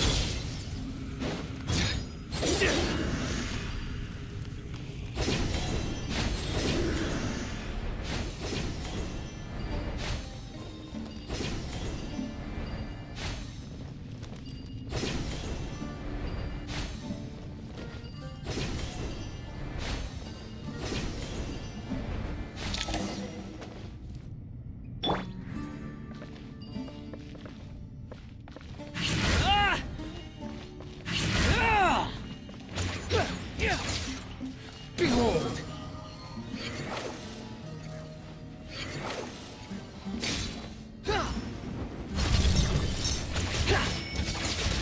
Unsightly insects!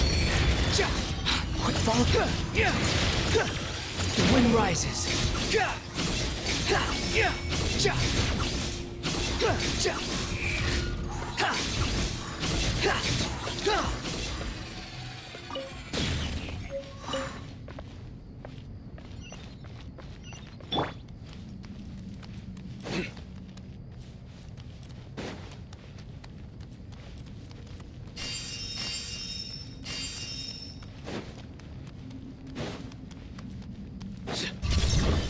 Surrender!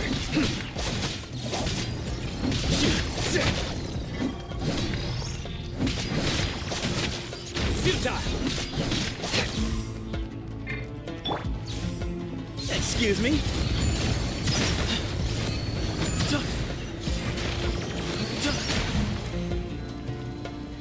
Squall and Fury!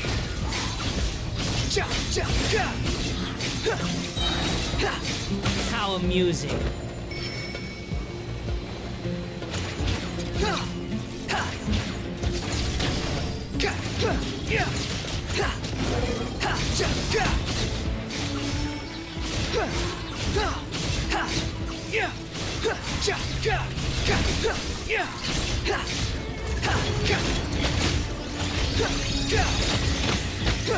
Wretched vermin! Behold!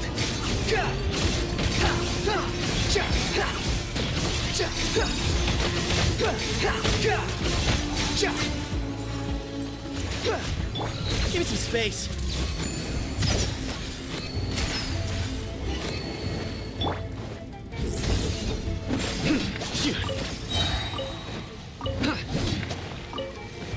Judgment is upon you.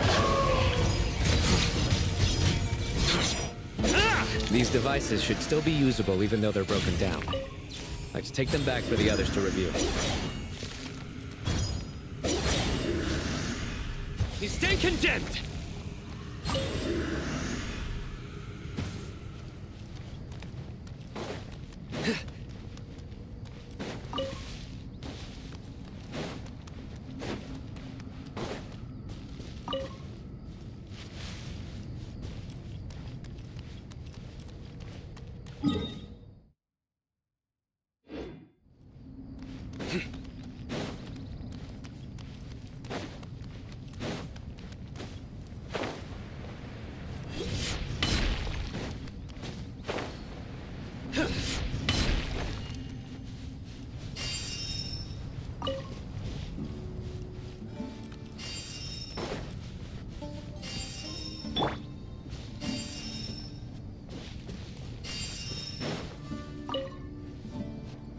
Squall and Fury!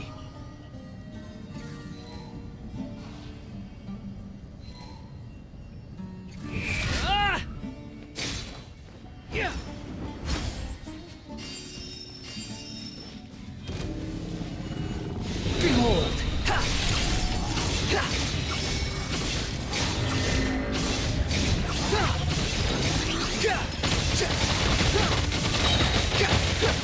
Cry louder!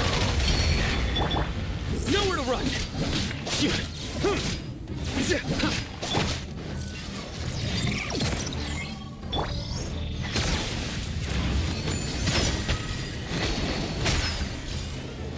Behind you!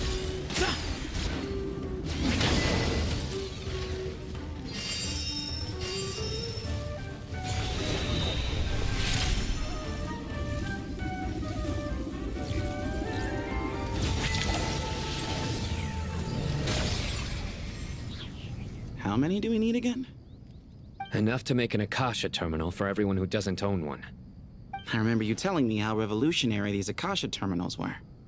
You've used one before, right? The academia declared the Akasha to be the most powerful and comprehensive wisdom dissemination system in history. That should give you an idea of how powerful it is. Certainly sounds impressive. Neither Hat Guy nor I have ever had an Akasha terminal. Well, if it all goes to plan, that's about to change.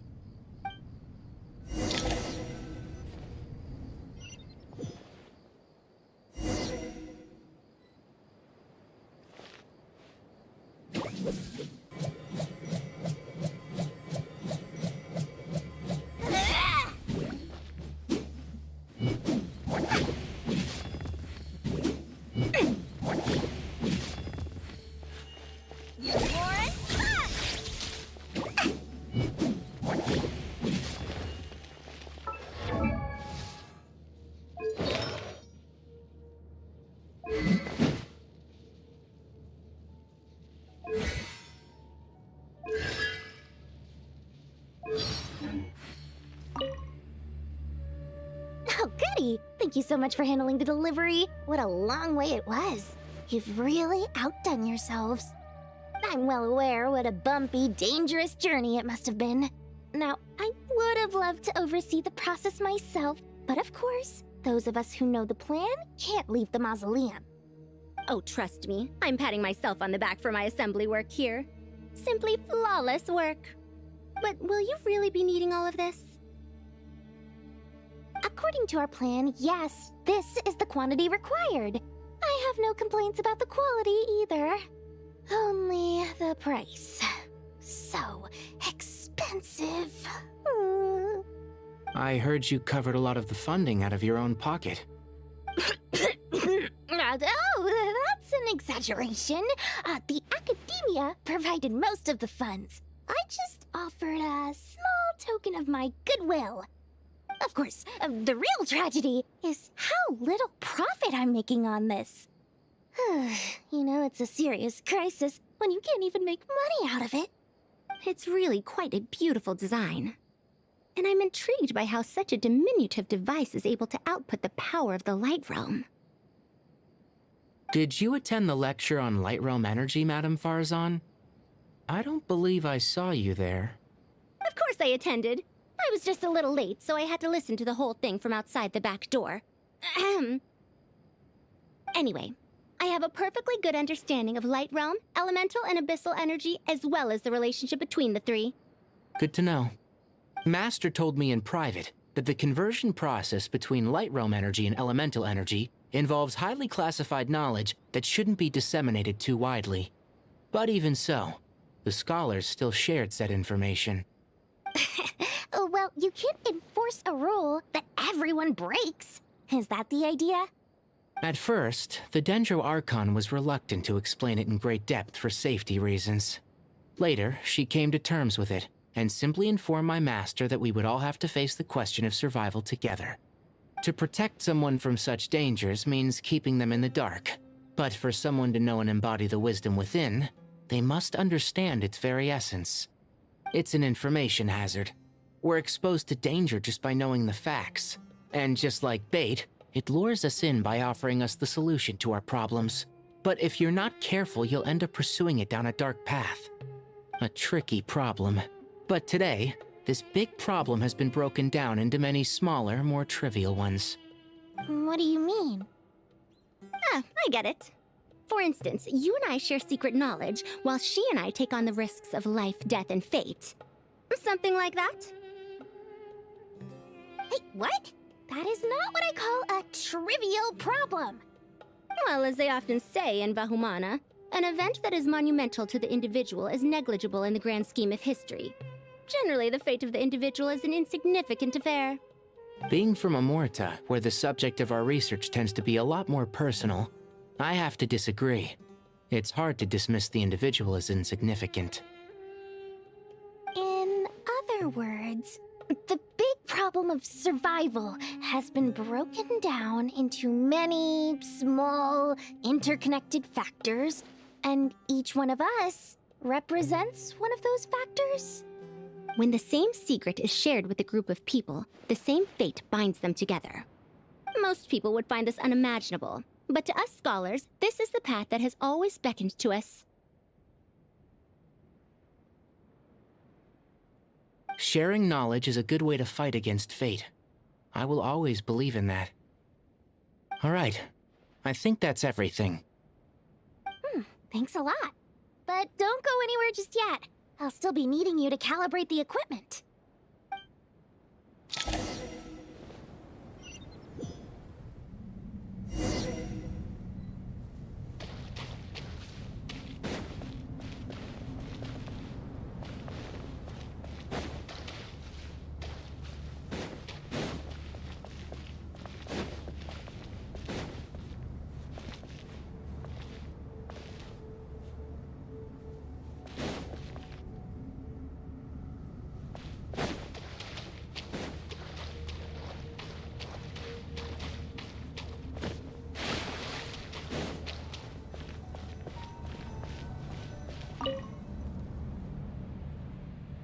Okay, the materials are ready. We can proceed with the next phase. Alhaitham, how are you getting along? Most of the information in Aru is written in ancient desert scripts. Some of this is written in a tribal language, while other parts seem to be a variant of an Oasis script, based on the glyph forms. Oh. Not lost to history, I hope. Some are. All we can do is infer the meaning based on the rules of related languages. Although, this section actually fills in some of the missing historical record. I'm transcribing it so we can bring it back to the academia. After Aru started up, 2 more lines of text appeared here. Can you read them? Humans may not read what is written by the gods, except by not reading. Victory should not be easy to attain, for it symbolizes divine wisdom. Knowledge must not waver, for it has external borders. Is this a clue to solving a puzzle? Or is it being symbolic? You can't read it unless you don't read it. Victory is wisdom. Knowledge is confined by borders. Wait, I think I've got it. It's a metaphor, isn't it? It's talking about... a chessboard.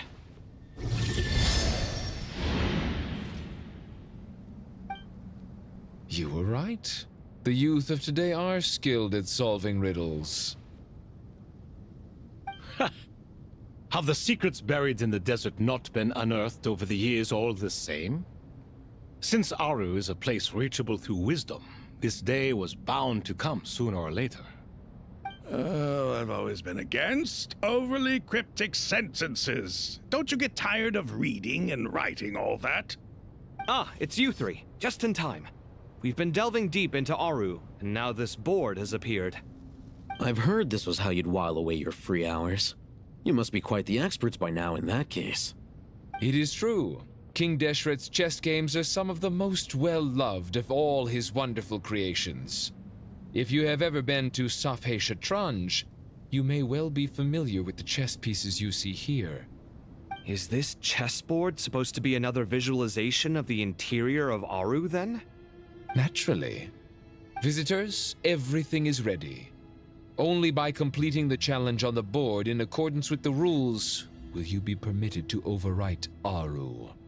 1 second. It's not dangerous, is it? Dangerous? Why, yes, of course. I should be the one to go, then. Wait for me here. Sounds like the self-confidence of our present company has rubbed off on you. Don't be ridiculous. I'm your upperclassman, and that means I have to look out for you. I appreciate the sentiment, but a game of chess typically requires 2 players. Besides, I'm sure they won't let things get out of hand. Keeping things relatively safe is in your best interest too, isn't it? Fair enough. I mean, you guys are controlling the difficulty, so please don't go too hard on us, all right? Ah, but Bennu said he wanted to put some respect into these whippersnappers. All right. Thank you. Obviously, we'll still try to be careful. This doesn't seem like ordinary chess. Is the goal to defeat the opponent? No, you must enter the board and pass the trials we have placed there. Ready? Let's do it.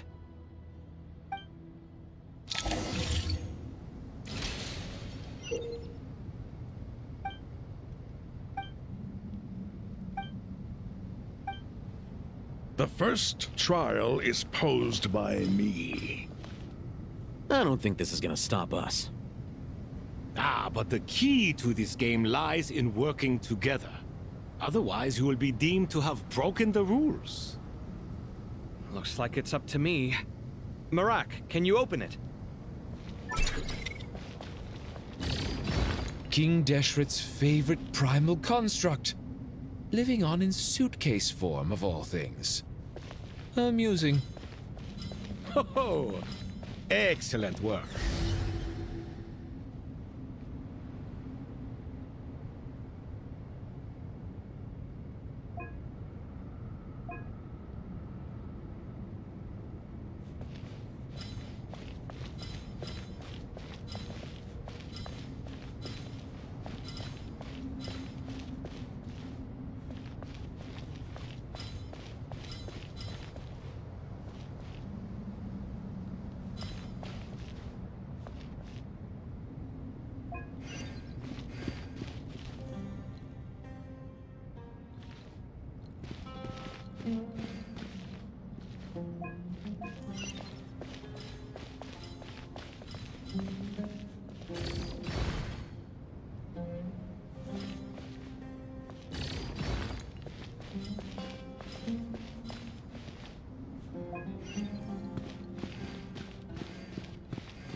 Now is the time for my trial.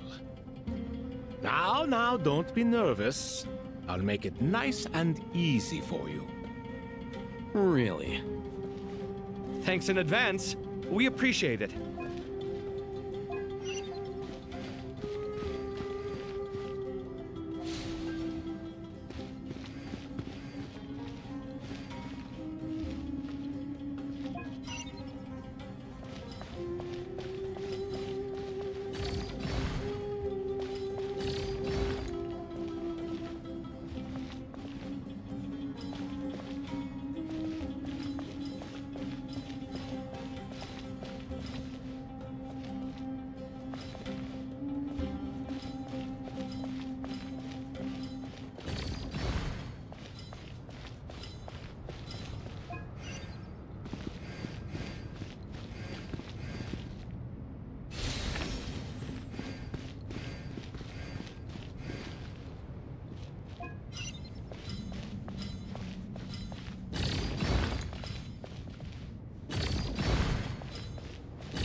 Ibis King, don't you think this all rather inappropriate?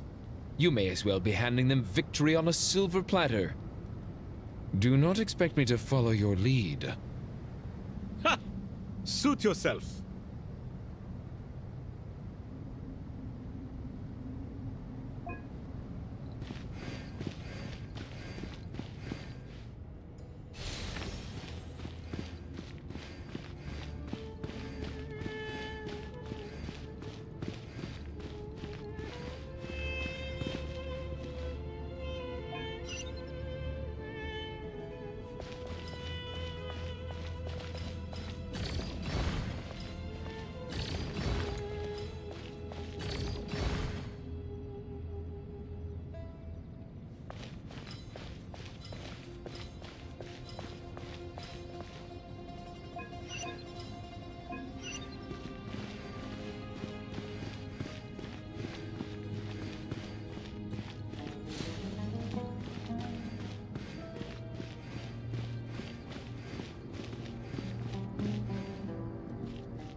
Strange time to catch up on sleep. I'm not sleeping, I'm thinking! It's not that simple, you know.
Done. Finally. It's over. But seriously, that was incredible! Standing on the chessboard felt completely different from standing on solid ground. And also... Oh, sorry. I'll save my thoughts for later. Thanks to the three of you for helping us out with this. Is it just me, or were you giving us quite a lot of guidance along the way? We made but a humble contribution. You lived up to our expectations. Bravo! Our aid was not given for naught. In addition to the existing functions, I'd like to ask you for another favor. Since Aru's interference shield can cover the entirety of the mausoleum, it should be possible to extend its range even further. Perhaps you can find a way. So, building upon the existing functions to... I'm with you! Imagine for a moment. What would the ideal outcome look like if this function were compatible with the devices? I agree. This is the best solution possible. Please, everyone, we beg you to help us. Me, oh my! Well, since you ask so very nicely, I suppose... Goti? Kroko? What do you say? Naturally.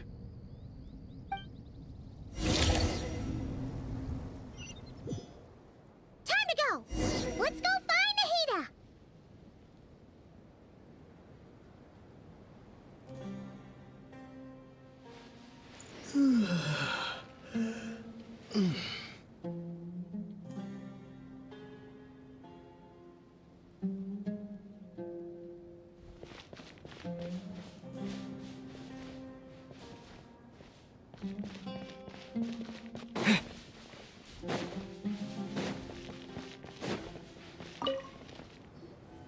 There you are. Miss Nicole truly is an angel. She shows great wisdom in guiding others, and she has already sent word to Natlan on our behalf. She said that while the other members of the Hexen Circle are busy with important work, she is quite free, and she's more than willing to accompany the people of Sumeru for the entire journey. Oh, there's Nicole, all right. Always super patient and loves to help everyone out. She's the best. She is. So kind and enthusiastic. Well, time for us to get going. Let's head out.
This should be one of the closest places to Natlan in all all of Sumeru. There's the barrier Nicole and Nefer mentioned. It completely cuts this nation off from the others. But why? Why separate you from the rest of the world now, specifically? And if I'm not mistaken, Irminsul was polluted once before, wasn't it?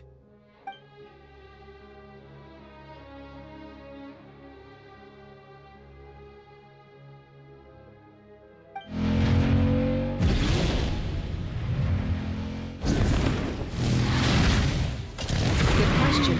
I'm wondering the same thing myself. That voice. Mawika! You got here pretty quickly. Hello, traveler. It's been a while. Hello there. Hello, Dendro Archon. Malika, I apologize for asking you to meet at the border on such short notice. I also apologize for not being able to greet you in person. The form in which you see me now is one carried by the Traveler. The real me is inside the mausoleum of King Deshret, and I am reaching out to you with my mind from here. Irminsul has been infiltrated by the Doctor. We must be on our guard, as he can spy on information in the world from within the tree. Fortunately, there is no record of the Traveler in Irminsul, and you are still within Natlan's borders. My records will be preserved in the Night Kingdom, rather than the ley lines. As long as the Night Kingdom remains disconnected from the ley line cycle, the Doctor has no way of knowing my movements. Exactly. So by meeting each other in this way, the meeting essentially never happened. No wonder Paimon didn't come. You were concerned that her activity would be recorded by Irminsul. The Natlanese have heard about the situation in Sumeru. With the borders sealed off, merchants have been forced to stop their shipments.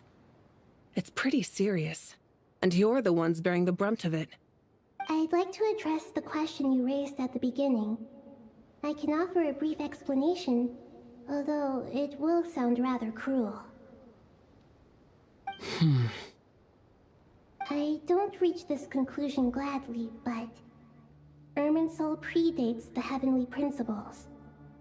It existed long ago, when the dragons of Natlan were at the height of their power. So even when the people of Sumeru became ill because of pollution, it was not a critical issue from the perspective of Irminsul itself. As long as it continues to function normally, the barrier will not be activated. But this time, the Doctor's invasion has directly affected the tree. That is what caused the barrier to deploy. The Heavenly Principles established a rule that when Irminsul is plunged into grave danger, a portion of power will be reserved to isolate Sumeru. That way, even if Sumeru is destroyed, the outside world at least has some time to catch its breath. We'd certainly need it. The Heavenly Principles created almost everything that exists in Teyvat today. To them, preserving the existence of the world and its inhabitants takes priority over protecting Sumeru. Meaning, protecting Sumeru now falls to you. Yes. My own power may be limited, especially compared to yours. But that doesn't mean that we're just gonna sit around and wait for the end. If necessary, I will utilize any and every means at my disposal. Nicole of the Hexen Circle didn't say exactly what this meeting was about. But after hearing everything you've said so far, I think I can guess where this is going. That's right. Nahida and I discussed it at length. We both know how presumptuous this is, but... You need the pyronosis, don't you? Yes, you guessed correctly. Originally, I only intended to borrow it, but the situation is far graver than I foresaw. So instead, what I ask of you is to please give the pyronosis to Sumeru. Why do you sound so nervous? There's no need to be shy. Surely a gnosis is pretty important to a god. I guess, but it's not as if losing it would suddenly render us powerless. But I'm sure you don't need me to tell you that. With all the nations you've traveled to, and all the gods you've met, you must have realized that by now. As far as I'm concerned, a gnosis is basically an elemental energy enhancer. But I don't usually use it. You know me. I like to think I'm pretty strong without it. Yeah, not about to dispute that. So you see, you don't need to sweat it. Here, take the pyronosis. Huh? Just like that? Uh-huh, just like that.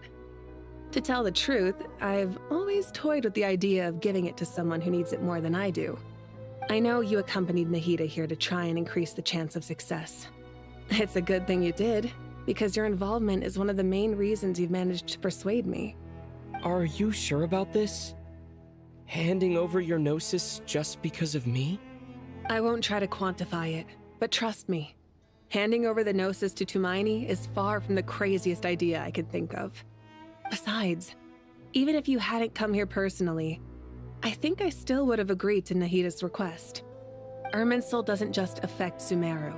It impacts all of Teyvat. I know all too well how difficult it can be to protect the things you care about. So logically, morally, or however you want to cut it, helping you is the right thing to do. You don't need to tell me the specifics of your plan. Where the gnosis is involved, the tighter the secrecy, the higher your chances of success. Malika, my heartfelt thanks go to you and the people of Natlan. Don't mention it. But now for the hard part. How do I actually give it to you? The Irminsul barrier is right in the way. I have an idea.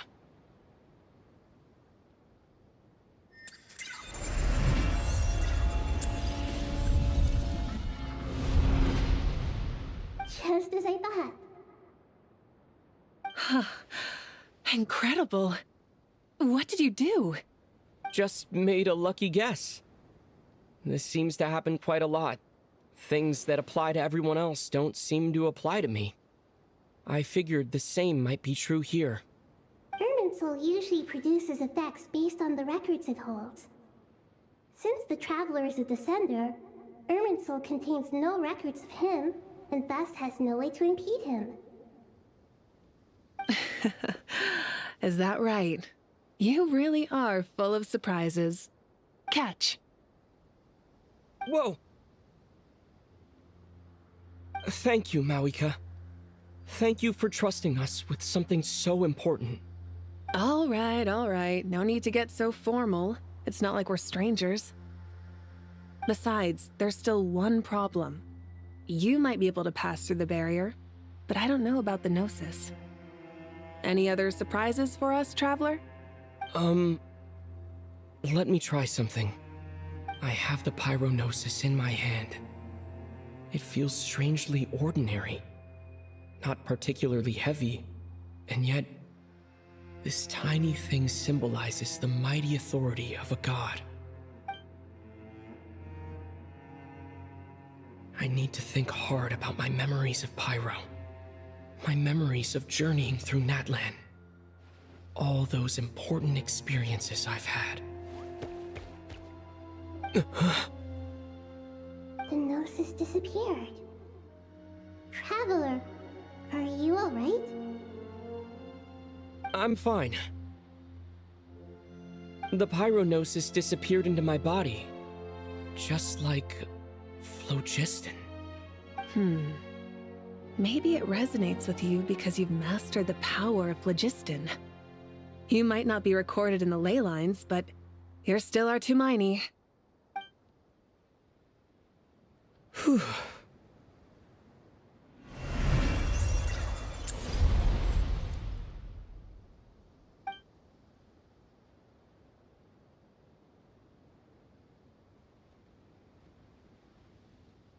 Please allow me to express my gratitude once again, Malika. Pleasure. Well, I've given you all the help I can. The rest is up to you. Good luck. We won't let you down. Yeah, we aren't about to lose.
Traveler, Paimon, how are you feeling?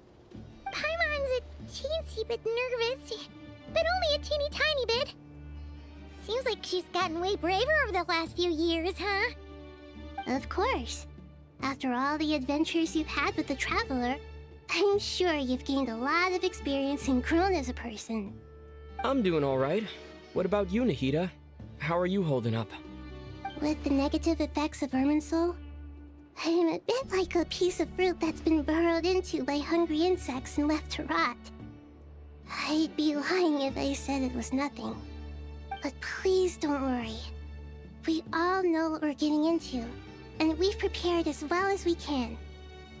I believe in everyone. I believe in you. And I believe in myself. Stoking the fire inside oneself is certainly one way to live. But knowing when to rely on one's companions is also a form of great wisdom. I've been quietly learning little things from everyone, like plucking tufts of fur from a sumpter beast. Me too. With the constant traveling, I'm always learning and growing. That's the journey of life. I think there's someone else here who would share that sentiment. Don't worry about what I think. I was just passing by and happened to overhear your conversation. What are you talking about, Hat Guy? This is the top floor. No one passes by the top floor. Says who? You can fly just like I can. I would have thought it makes sense to you of all people. I don't know why, but I feel a little more relaxed now. It shows that you feel comfortable laying down your burdens in our presence. It means that Sumeru is a place you can trust, where you know we have your back. And we feel exactly the same way around you. That's what it means to be friends.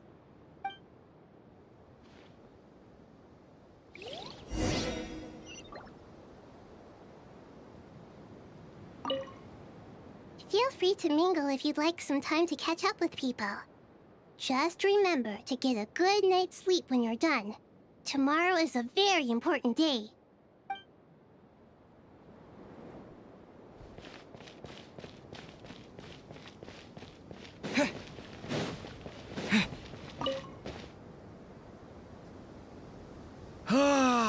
It's finally done.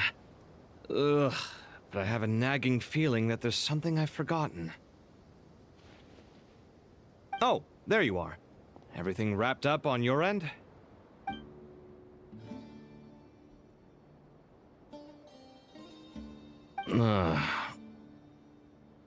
Okay, fair enough. That was a pointless question. We were working in tandem, after all.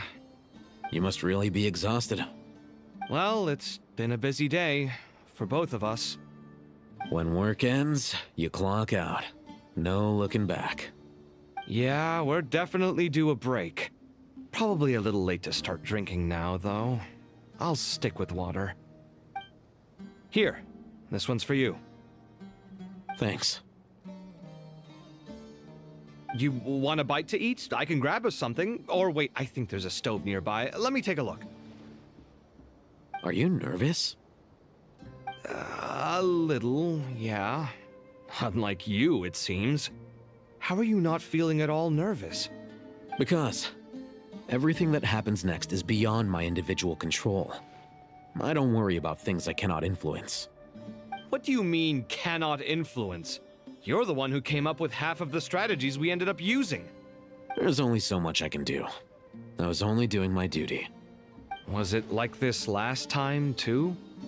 You mean with Azar and his accomplices? Yes and no. The situation back then was easier to control, but we weren't as prepared as we are this time. So the enemy is stronger, but so are we. I still vividly remember the way you interrogated me in the library after the fact. Where were you when Sumeru needed you most? If your memory is so vivid, you might also recall that it was you who came looking for an argument. You're often the one who initiates these things, you know. I came for a conversation. I didn't know it was gonna turn into an argument. Anyway, at least I showed up this time. So, what do you think? What do I think? I think we're certainly better off for it. It's good having me around to help out, huh? Absolutely. As a citizen of Sumeru, you displayed a remarkable sense of responsibility in the face of disaster. Certainly feels that way. I just shudder to think how the world would have ended up if we hadn't gotten control of the situation. So, do you think this is what impending disaster looks like? The sky is so clear, and there isn't a whiff of decay or destruction in the air. It's hard to imagine that the fall of humanity could happen on an ordinary day like this. Awful things happen all the time. Sometimes people can stop them, and sometimes they can't. What you and I have done is increase our chances of stopping this one. Lofty ideals may provide no defense at all against nihilism, but perhaps little decisions can. Oh, nothing. It's nothing. I hope everything works out tomorrow. It will. As long as we stick to the plan, our chances of success are good. It's really strange. You're my junior, yet you always seem to act more like an upperclassman than I do. I think it's mostly a matter of temperament. Ugh. Walked right into that one, didn't I?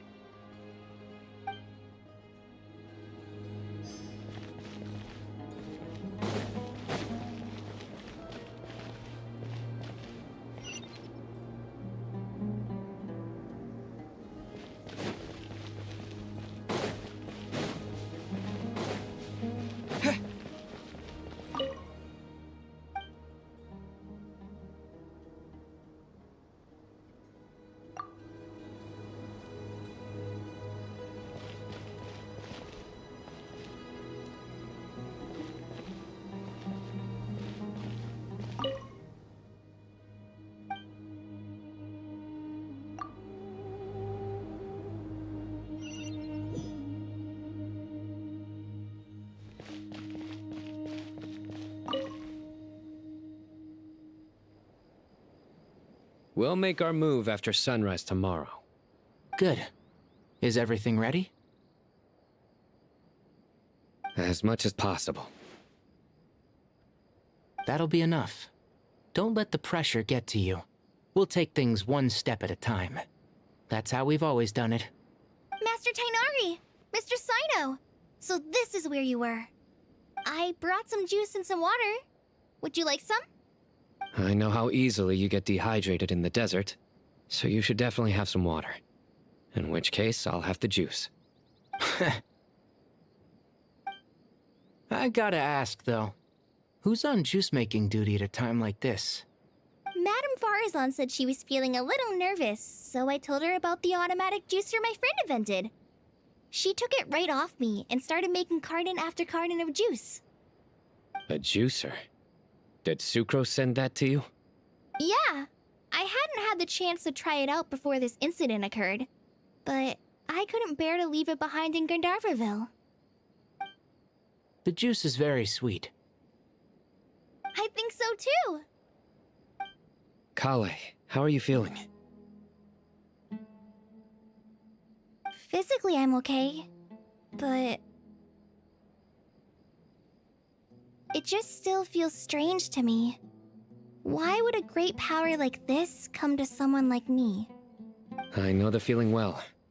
That same question ran through my mind every day as a kid. At least now, you have someone who can relate to you. All the more reason that you should apply for Spontamod. Tighnari fiercely opposes the idea, though. Those two things are completely unrelated. What are we all chatting about, Would anyone like any juice? Oh, you have some already. I had some earlier, ma'am. Maybe give the extra to someone else? Very well, very well. I shall be off then. There's this enormous power, and then there's little old you. You feel like there's no connection between the two. And that sense of dissonance is difficult to get used to. Yeah. But after all this time, I can't believe this stuff still gets to me sometimes. Makes me feel a little childish. Kale, just because we normally keep the conversation light doesn't mean we can't discuss deeper issues. I don't think it's childish at all. You were the victim of a terrible crime. It's normal to struggle with the fallout from it. You have absolutely nothing to be ashamed of. My professor once told me that no incident can be considered truly resolved until the victim says it's over. Your rage and your pain are completely justified. Thanks. Miss Nicole said that the same god remains which were once used to inflict so much pain upon me have now become a weapon with which I can protect everyone. It's like my own personal kind of evolution. Every innocent person who's been hurt needs time to realize that it wasn't their fault. I was the same. But it's all about to be over. Tomorrow, it ends for good. I don't know if you've noticed, but you rarely stumble over your words anymore, and your outlook has become much more positive. It's a big change from how you used to be. And since this isn't over, you can settle the matter on your own terms. It's time you seized back control. I believe in you. Yeah. Sumeru is my home. And it's so important to me. I have to protect it. No. I will protect it. And once you're done, how about you come back and apply for Spontamod? Stop it with the sales pitch, would you? Hey, excuse me. There are still 3 unclaimed cups of juice here. Why don't you take one each? Ugh, my arms are getting sore from carrying them around everywhere. Madame Farazan, why are you... Here, let me take them off your hands. Thank you, Madame Farazan.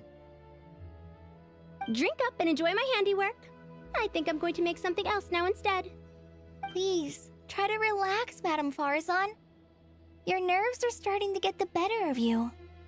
I know, I know.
Look at the time. I should head back.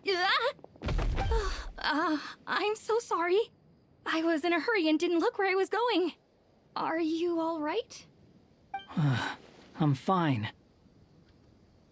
Wait, you're... Have we met? Not exactly. I think we may have crossed paths by the house of Dana before. Oh. Ah, you're Hat Guy! From Vahumana, right? You recognize me? The clue's in the name. Mr. Hat Guy. Fair point. It's getting pretty late. What's keeping you up? I could ask you the same question. If I'm not mistaken, all the workload for the Ratawa Histarshan wrapped up a good while ago. Well, I have something of a background in Satyavada life, so I was helping the Dendro Archon make some preparations. But I must have lost track of time. Did you find the experience enlightening at all? Honestly, it was tedious and uneventful at first. But eventually, I think I did sense some profound truths. But they also brought a lot of suffering with them. I was told that I even shed tears while I was meditating, though I have no idea why. Sorry.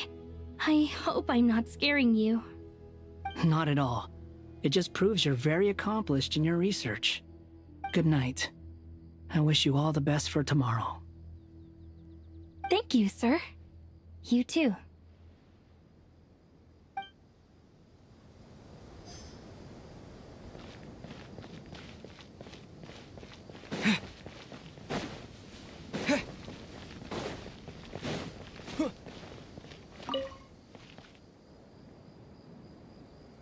Too bad we've got a fight tomorrow.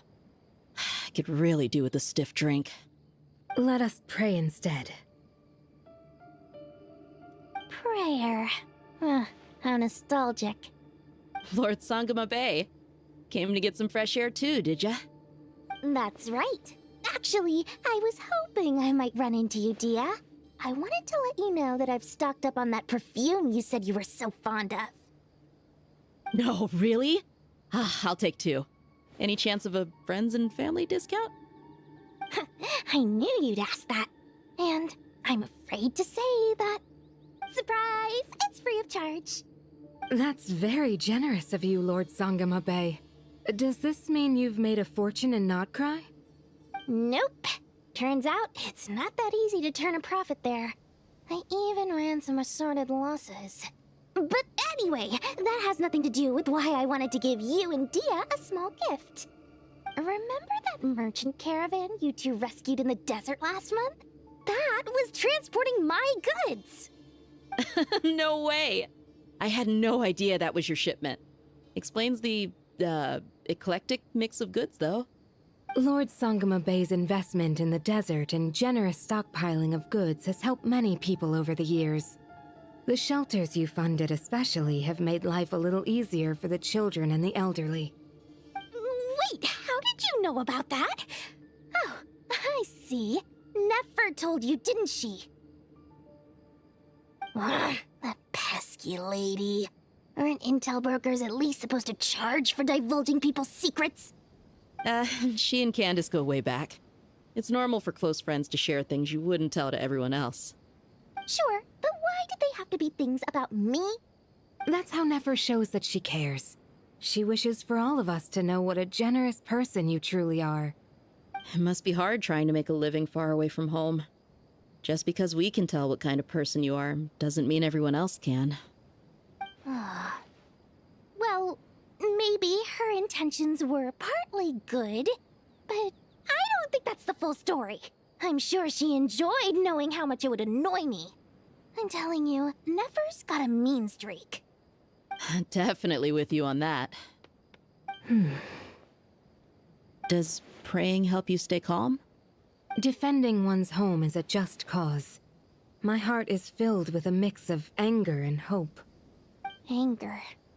You know, being able to get angry is a good thing.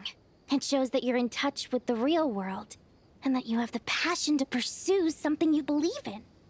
Oh, My lady, what are you doing out here? Just taking a walk to clear my head. And look where I ended up. Were you praying just now? Yes, Miss Dunyarzad. Would you like to join us?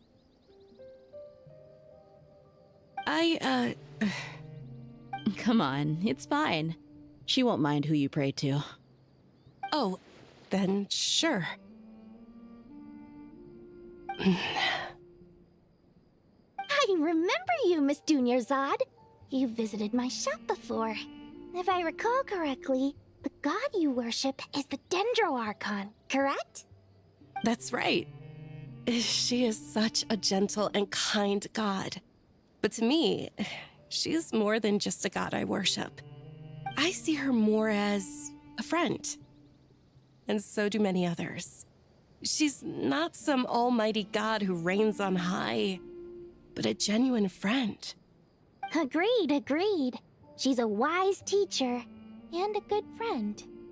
I spoke with several people during the evacuation. Everyone's aware that tomorrow's battle is one that ordinary people can join too. A battle to fight for our friends and our homeland. Oh, it makes me glad. I can finally do something for those who protected me. You've grown so much since we first met. Oh, a compliment? Ooh, more please. Thank you. My lady, you've always been a remarkably strong and ambitious person. It's indisputable. And that's not just a compliment. It's a statement of fact. What are you praying for? Our beliefs may not be entirely the same, but we both wish for the same thing. I pray that everyone will rise to the challenges ahead and return safe and sound. I pray for the safe return of all my companions.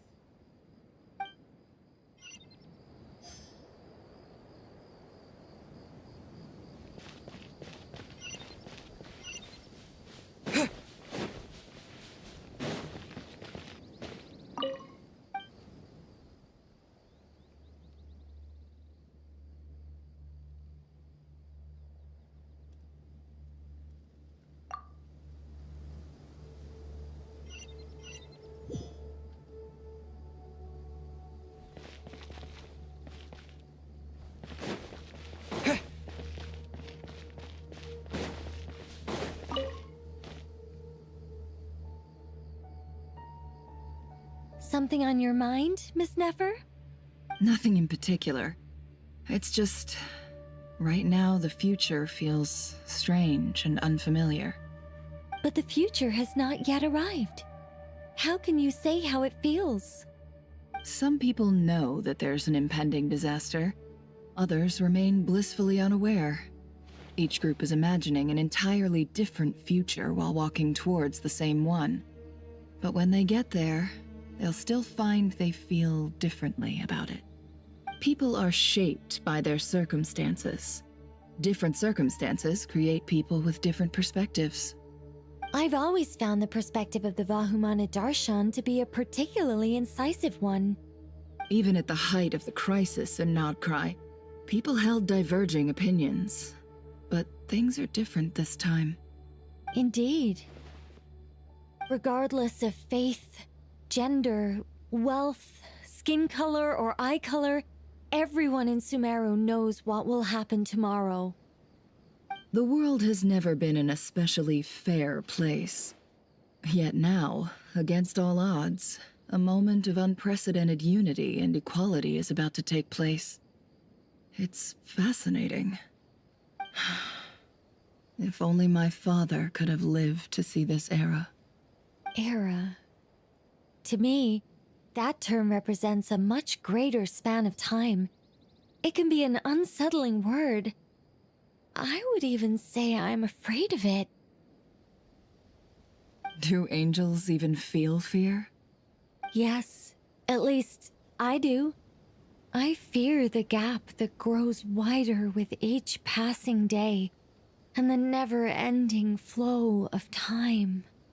Time renders all memories insignificant, and reduces all splendor to nothing. But those memories are the one thing I do not want to lose. You're very human in that regard. If angels draw too close to humanity, our wings burn away in the bright flame of awareness, and we fall to the earth. After spending so long among humans, I have lost much of my former glory. Maybe that's a good thing. You're more human than some humans are. I've been talking to Kale a lot in recent days. We seem to be in completely opposite situations. I suppose that makes us good case studies for comparison. Case studies for who? Myself, I suppose. After comparing the two of us, I suddenly discovered that I desired more than before. It was a gentle, pleasant sensation. Just as most people pursue glory and miracles, I too am pursuing miracles of my own. Guiding humans to make the miracles in their hearts a reality. That is my miracle. It doesn't sound so bad, does it?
Time to go!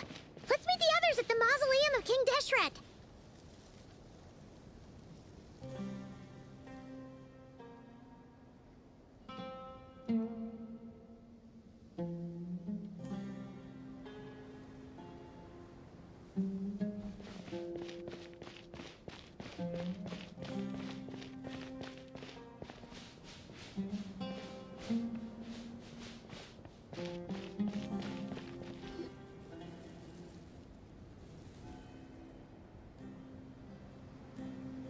I have not felt this way in a long time.